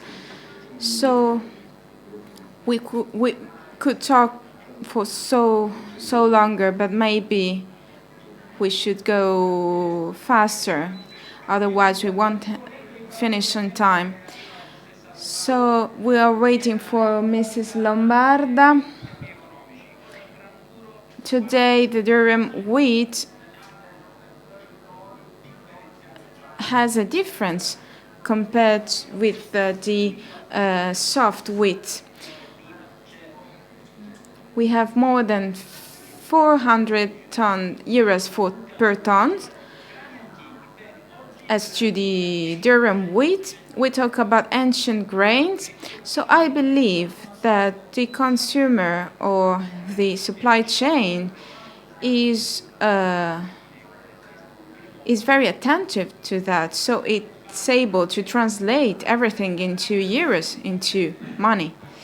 So here we have a professor of Catania, of the University of Catania. She has a huge experience in this context. You will talk about the agricultural systems. And today we need to have vegetable proteins for humans, and we need cereals in order to promote our productivity. Thank you so much. I agree with you. We thought with Umberto that from the beginning this was destined to the contractions in favor of cereals. So thank you for giving me the possibility to introduce my unity of research on cereals. I am the oldest one, then we have Roberta Anastasi, and then Paolo Guarnascia, not always, let's say, and then we have Mrs. Mattiolo. Let's move on.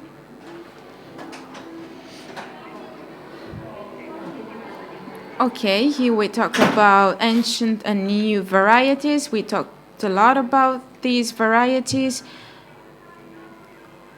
This image is related to the chilies, who said that there's not a unique variety for every Sicilian environment, for every Sicilian land, because the Sicilian lands are so various and they are so different. And I agree, because ancient and new varieties can coexist. So taking a look at the Atlas of Bread edited by the Consortium Vallatore, there's a reflection to make. We have more than 50 kinds of different breads, and every bread has a different shape, and every bread is supported by a variety. The most known are the Rossello, the bread of Vedrano, and to make just a few examples. And here you can see the results of our research coordinated by Professor Amato on the project Iscoce that talked about this particular aspect. So everything is made through the timilia. And this could be a business, but listening to my relatives, they asked me, could you find some timilia for me? Because this particular bread has a taste, has a smell that the other breads that do not have. So this is a datum concerning the volatile substances in the wheat, and this was the PhD thesis of Mrs. Mattiolo, we tried to see if there was something of these volatile substances. And we underlined, as we will see, that we have such substances that could be some markers that could characterize our field, something characterizing our land. So in other environmental conditions, that wouldn't be the case. We could have some new parameters for the traceability of products and things like this. So these are some of the volatile parts, elements that we found, and these are other volatile elements, and we took them from processed products, and you understand that when there's a yeast, things get more complicated. Then we have a method of isolation. It's a particular technique. It's quite complicated extraction. I won't talk about that. I just tell you that this is the equipment to be used. We have the chromotomography, and this is what we found. This is the Trinagria, for example, and we saw the peaks of the results. Every peak is related to a volatile substance, and we discovered that some varieties have some analytes that the other we do not have. For example, take a look at the Russello and Tinacria with very high levels of these substances, these compounds, but the varieties are different in terms of quantities. For example, the Morgimbello is characterized by the high level of alta-lisominico and the presence of phelandrine and limonin. If you take a look at the biography, you can see that you will have the aroma of herb, for example, related to one of these compounds.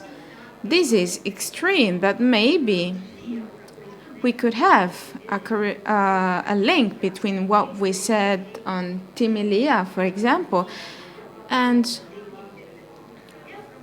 what we see. And talking about Timilia, I have to say that this is a grain that was used when in Catania it was not possible to seed. So what did we discover through this kind of analysis? We discovered that Timilia produces a high quantity of analytes, so the peaks are higher when it's under stress, so it works well under stress conditions. And I hope that between the topics that will be inserted in a possible future project, we will have these aspects as well. Thank you so much. Thank you for the candidacy, and thank you because we learn a lot during these meetings. I thought that your child was named Sebastiano. Today I know that there's a second son named Mongibello.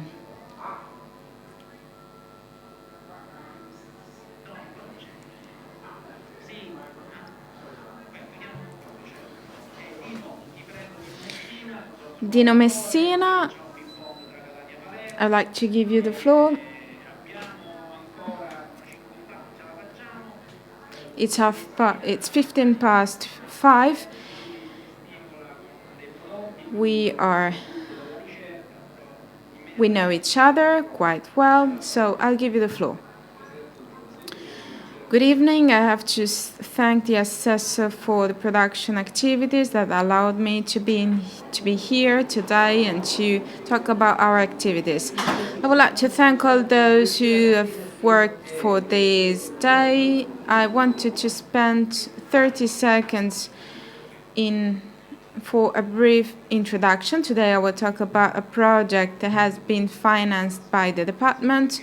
So it's related to the attention of the department towards these topics through some new financing. What does Graceba means? Agriculture, cereal growth in particular. So we are Consorzio Ballatore,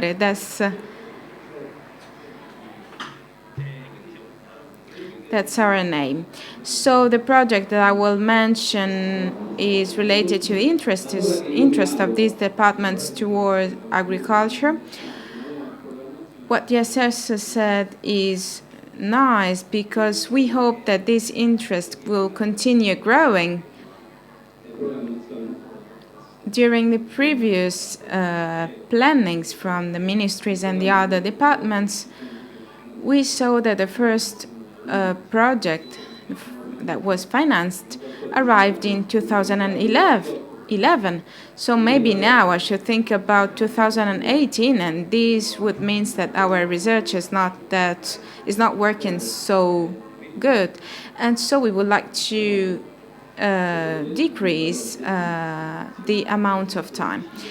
So let's talk about this project. It was born with a peculiar aspect. It was promoted by a group of researchers, and that's the difference with the other products that we have. And together with the mill in San Vito and the center of CO3, we involved the Consorzio Ballatore and the CRS of Palermo to have this initiative. And after having cooperated for more than a decade on the project of traceability and quality on grains in Sicily, it's a project that monitored grain produced in Sicily.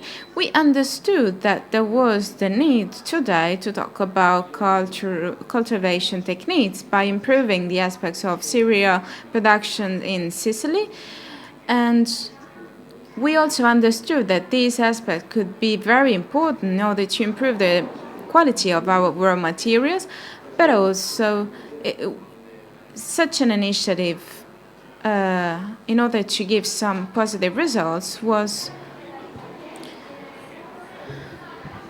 very important. Here we have a packet of pasta. We hope to taste it at the end of this meeting. We will move to the Bio-Mediterranean cluster, so we are organizing to let you taste this incredible pasta. So then you will be the judges. So in the context of our project, we didn't become pasta makers.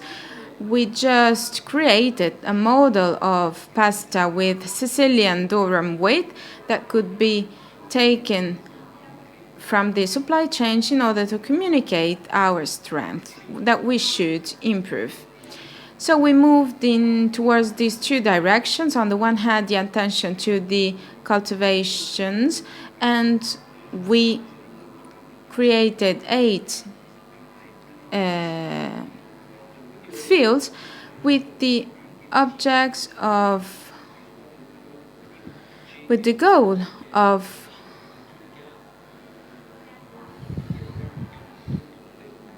letting everybody knows that in Sicily we monitor the quality of our grains, and the average content of our lots was 11% of proteins, one of the lowest in on the national context. So we have very good values of specific weight, and so we have these data but during the last decade, a part of our content in proteins showed that this is 7% of the lots that we've monitored, arriving at 13%. So we had some fields, 70 hectares per year,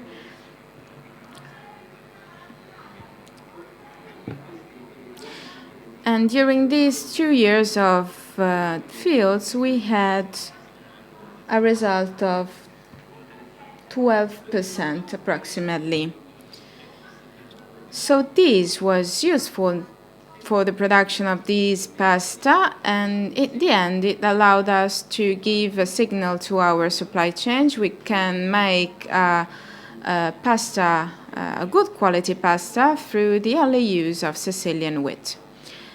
So this is what we have to say to our market to convince our producers, to our consumers, to produce this pasta instead of other pastas. So we also communicated the origin of our products, but we did more. We tried to give visibility to the strengths of our granella, and in our label we said that this pasta is completely good for your health. So it's a healthy and good pasta. This is our challenge, the challenge of our supply chain. And as Roberta said before, during the last years, the presence of pasta factories in Sicily had some decreases. Maybe we have 4 or 5 factories in Sicily. Another pasta factory at the moment suspended its activities, the activities of the pasta factory that produced this spaghetti, that have been analyzed. And 3 experts gave it a very good result, a very good score. So it's a high quality pasta. So we can produce a good granella. We are happy to produce a good pasta, and our pasta factories are fewer compared to the past, but we can produce good grain, good pasta. We're among the main consumers of pasta. We have a consumption of 26 kilos of pasta every year for every person, but actually the current situation is that the pasta factories are closing their activities, so we need to convince our consumers to eat the pasta that we make in Sicily. I totally agree with you. Without micro, it's impossible to translate. I'm sorry.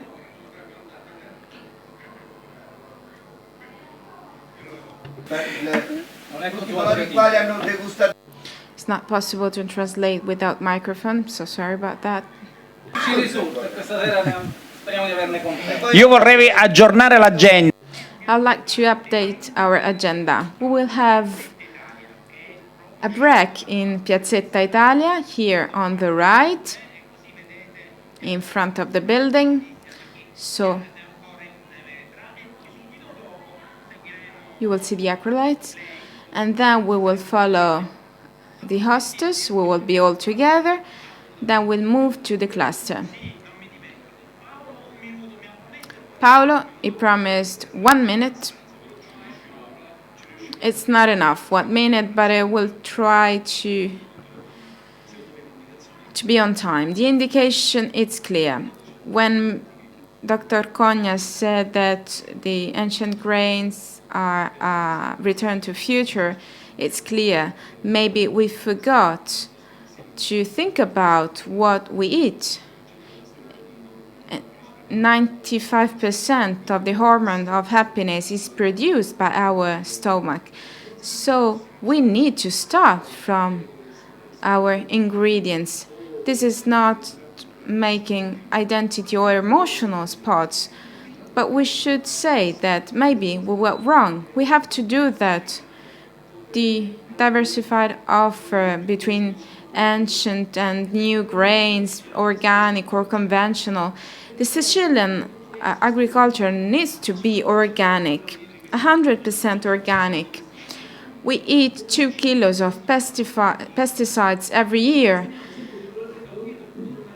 and we consume many calories. So our products are,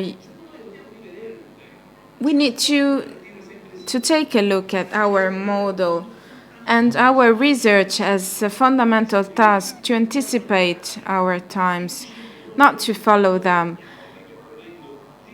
We will have some very positive results by retaking our ancient grains, not for the needs of our meals. Today, we produce 900 tons of grain. 50 years ago, with those ancient qualities, we produced 900 tons. So the wheat is the same, but we import 70% of what we eat from Canada. It's full of toxins. So it's not useful to say that our grain is good if we import other grains from abroad. There's a research of the MIT that says that when we use the Roundup, the gluten tolerance increased and other diseases as well. So I think that we need to think on that. As Farte said, the holism is not an optional. We have to consider everything and everything together. This is the university, this is the research. And we should not take into account the multinational companies and the industries producing trash food that we eat every day. This is just his point of view, so let's not move in. We won't have a debate on that. So now I'll give the floor to Agatino Russo.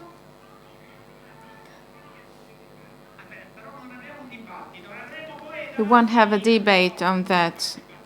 Paolo, we won't have a debate, I'm sorry. Let's talk about innovating techniques, because ancient or modern grains, it's clear that these grains need to be managed in a rational way. I will start by saying peace and love.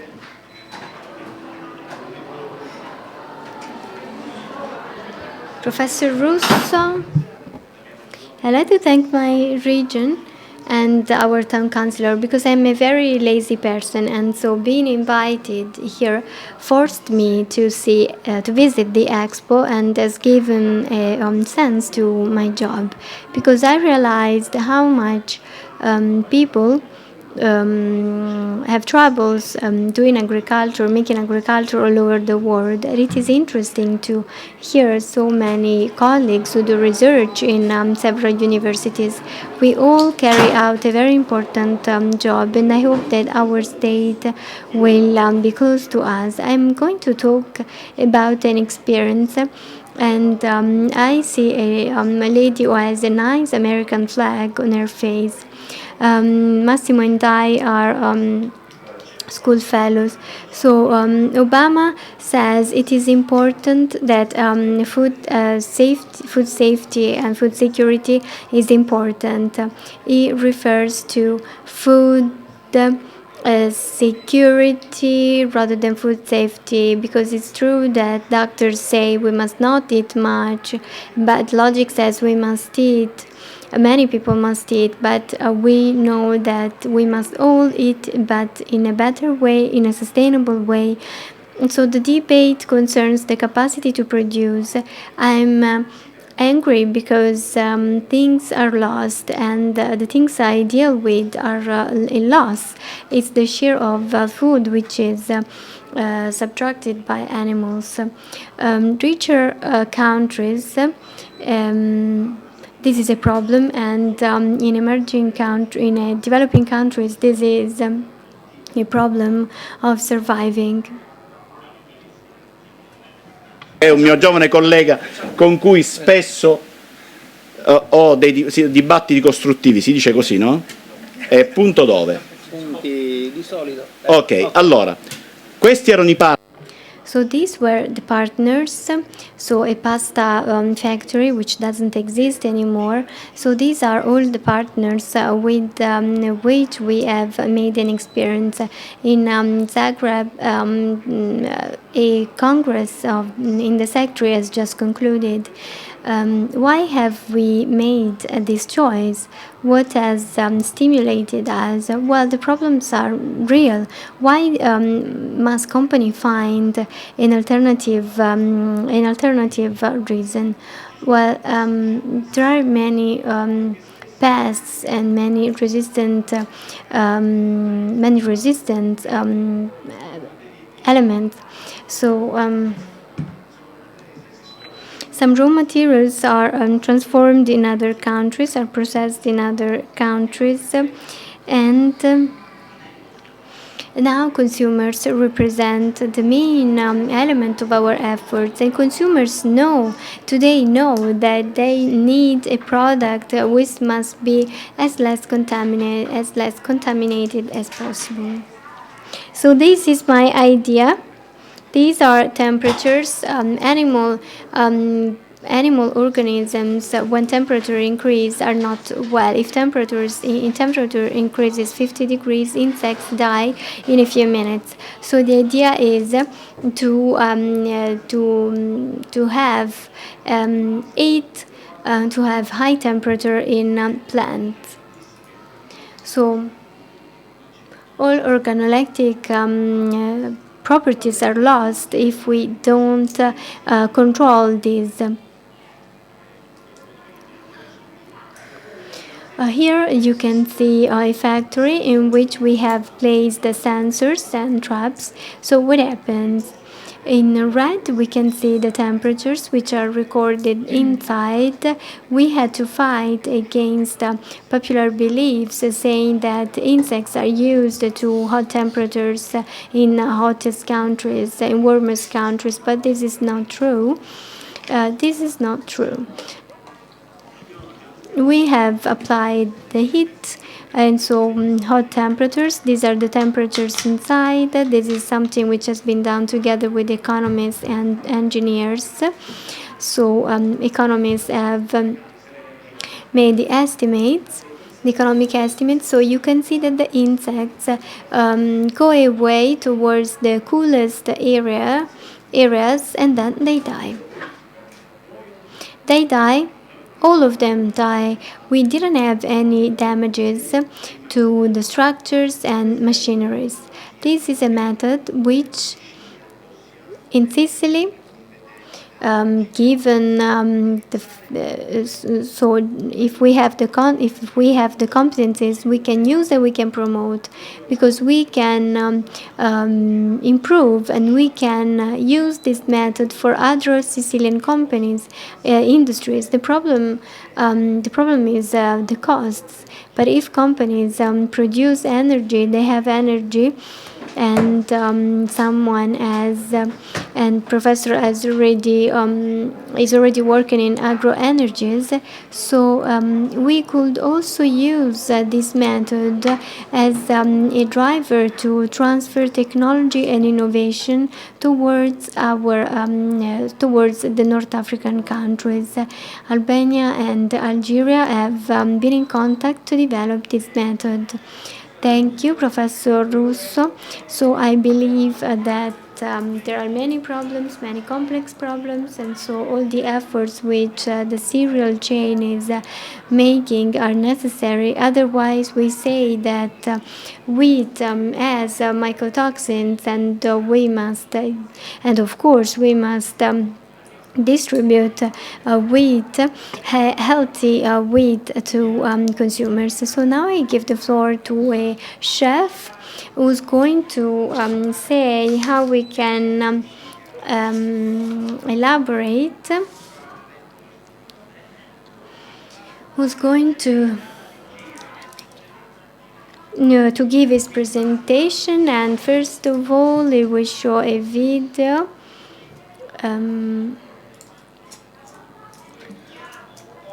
We conclude with a very small video of the station, and then we give the floor to Piero Columba, who has made a big effort, and afterwards we will go to Piazzetta.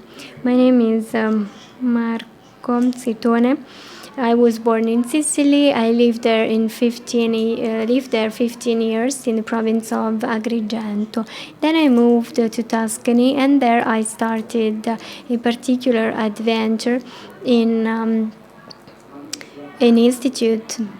So in the first year of tourism school, I had to deal with 50 students who were intolerant to gluten and were celiac. So at that time, talking about celiac patients was quite difficult. Celiac disease was quite hard. But so in the last 16 years, many things happened.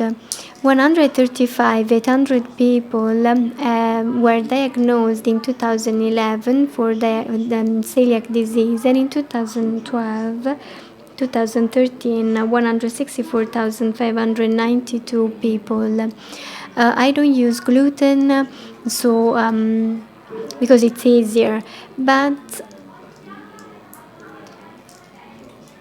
then I got passionate with bread making, and so I decided to create a bread which was liquid. 15 years ago, I made a bread with the electric machine, but electric whip, but this is impossible. We worked for single portions. When I took cuisine courses, we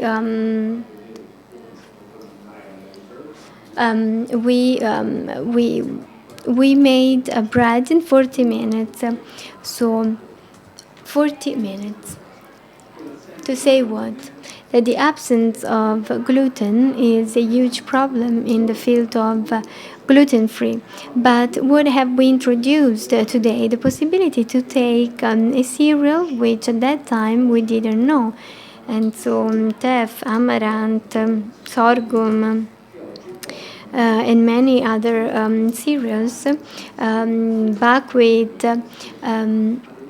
which make it possible to make a bread which is very good today, even if it's gluten-free. I show my experience in my last book. I wrote 7 books. Pane focaccia is the title of the book. So 87% of a mix, and today we speak about mix in also in the field of gluten. 87% of a gluten-free mix is made of starch, rice and potato starch. So we introduce also 5% of whole wheat cereals, which can be buckwheat, teff or sorghum, which are the cereals which bring fibers. In the gluten-free world, the problem is not only the celiac disease but also diabetes, and so the interest in reactivating some pasta factories and industries could mean also to bring the gluten-free. What I saw in 3 years of startup, I launched 3 industries and 37 artisanal laboratories all over Italy. So this means that figures increase and also the demand must provide some quality. Thank you. So this is a very diverse and wide world. So now we can see a very short movie Mr. Romano was not able to come. Okay, doesn't work. The video doesn't work. So Umberto Anastasi maybe wants to add something, add some additional to our roundtable. So we give him the floor. If anyone else wants to add anything else? No, we have Giuseppe Russo. Maybe he wants to add something. Please, we don't have much time. Yes, 1 minute. I would like to launch 2 slogans because I believe that in these slogans the sense of today is included. The whole is more than the sum of the single parts, and it is better not to eliminate rather than to add. We all know that research progresses through trials and errors.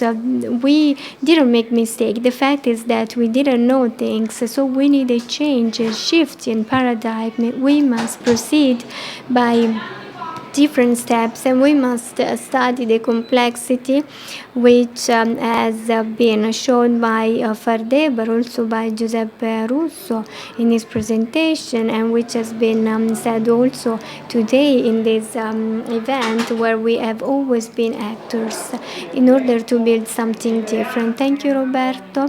DCREA is not a unknown acronym, but it is the department which we are all member, which is the Department of Agricultural, Diet and Environment. So we specify this acronym of the University of Catania. It's the merger of 2 different previous departments. It's the agrarian faculty of the University of Catania, which is also in charge of food and environment today. I recall what Paolo was saying. We must not believe that today only wheat or durum wheat or ancient wheat exist, but there is an era made of more than 1 million hectares in Sicily, which we must use at the best, and 200,000 hectares which are abandoned. So I believe that if we can convert some products in smart products, we could make a lot of improvements. This is what today is called bioeconomy. So I believe that today we must all deal with this issue. I am happy that Paolo has said what he said, because if there is no controversy, if there is if the ideas are not different, well, the exchange and the improvements are not successful.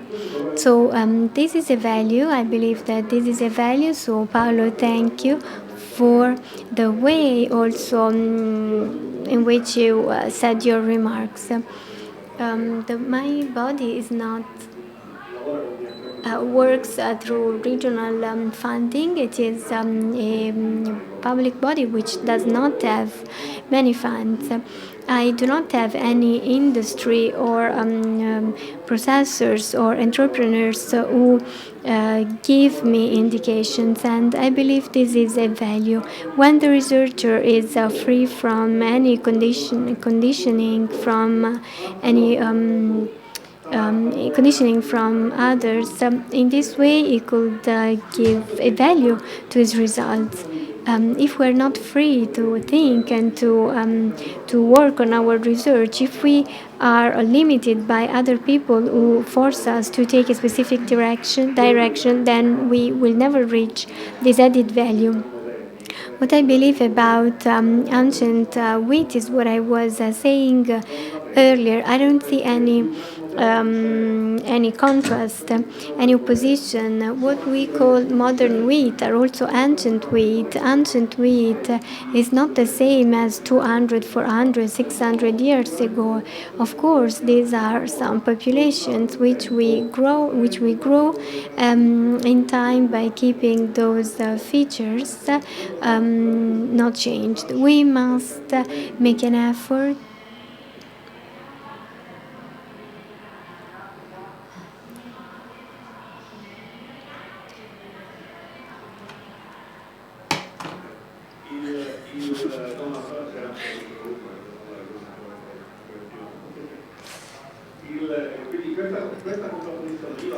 So these also in literature, in literature I don't see any opposition. We need finding to study the ancient varieties, the gluten sensitivity,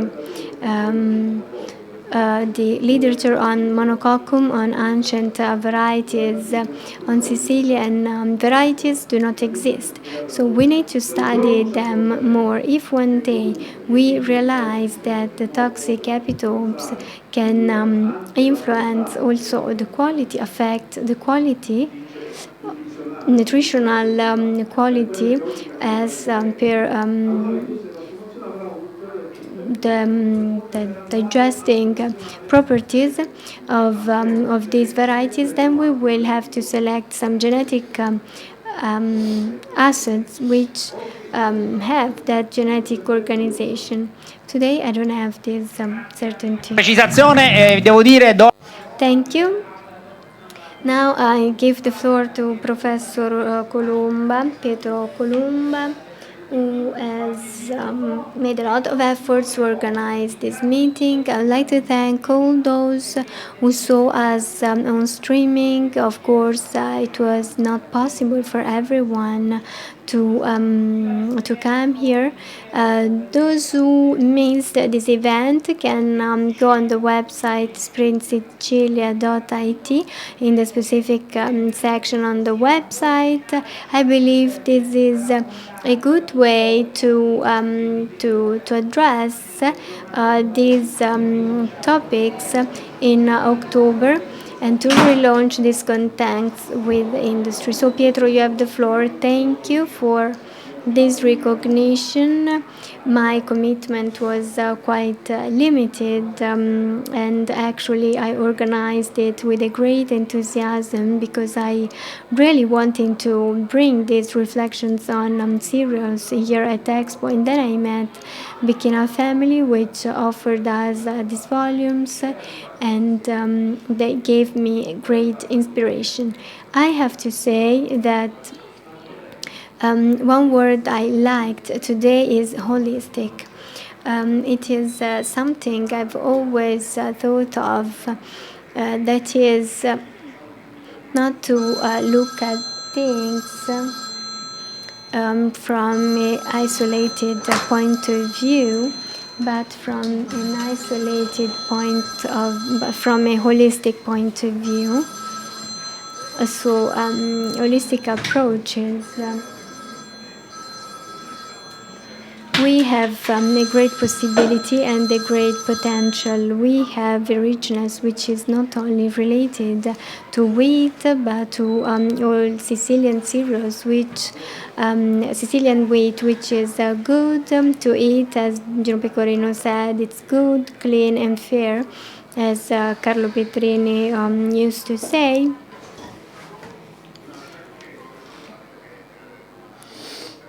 We must not think of food as the satisfaction of a consumer.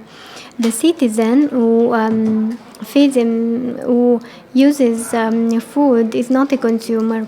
Consumer is that idea which we have created on purpose, as well as the introduction of today food has been linked to this idea of the consumer.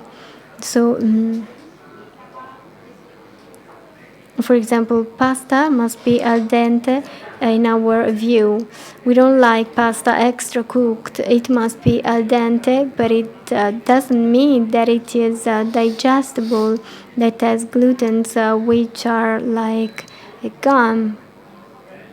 Today we have a consumer who's aware, he wants to have something which is healthy and good to eat. Of course, the research will look for a pasta which is al dente but which is perfectly digestible and rich in many virtues. I would extend this view to our activities. We have a region which is made of great landscapes, which are the territory in which our wheat grows, which produces our food and all types of food produced in Sicily.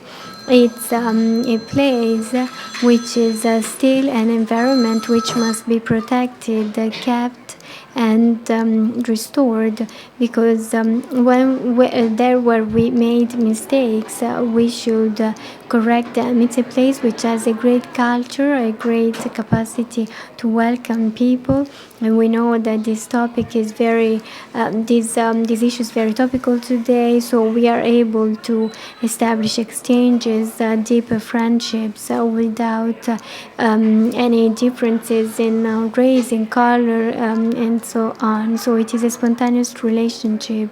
So this model, we didn't use the magical word Mediterranean diet, which is a way of conceiving our region. It can be a region where we live well, where a balanced diet with a balanced food, healthy food, is a quality life. If we could make everything organic, this would be great. But the important thing is that it is something that we can really make. So adopting this model and making it the fruit of the richness of Sicily could be an important opportunity to be an attraction for others. So thank you for being here, for your patience, and see you next time. In piazzetta we go now to the piazzetta for the snack. Ci sono proprio da idolo. E grazie per la pazienza, caro Tommaso.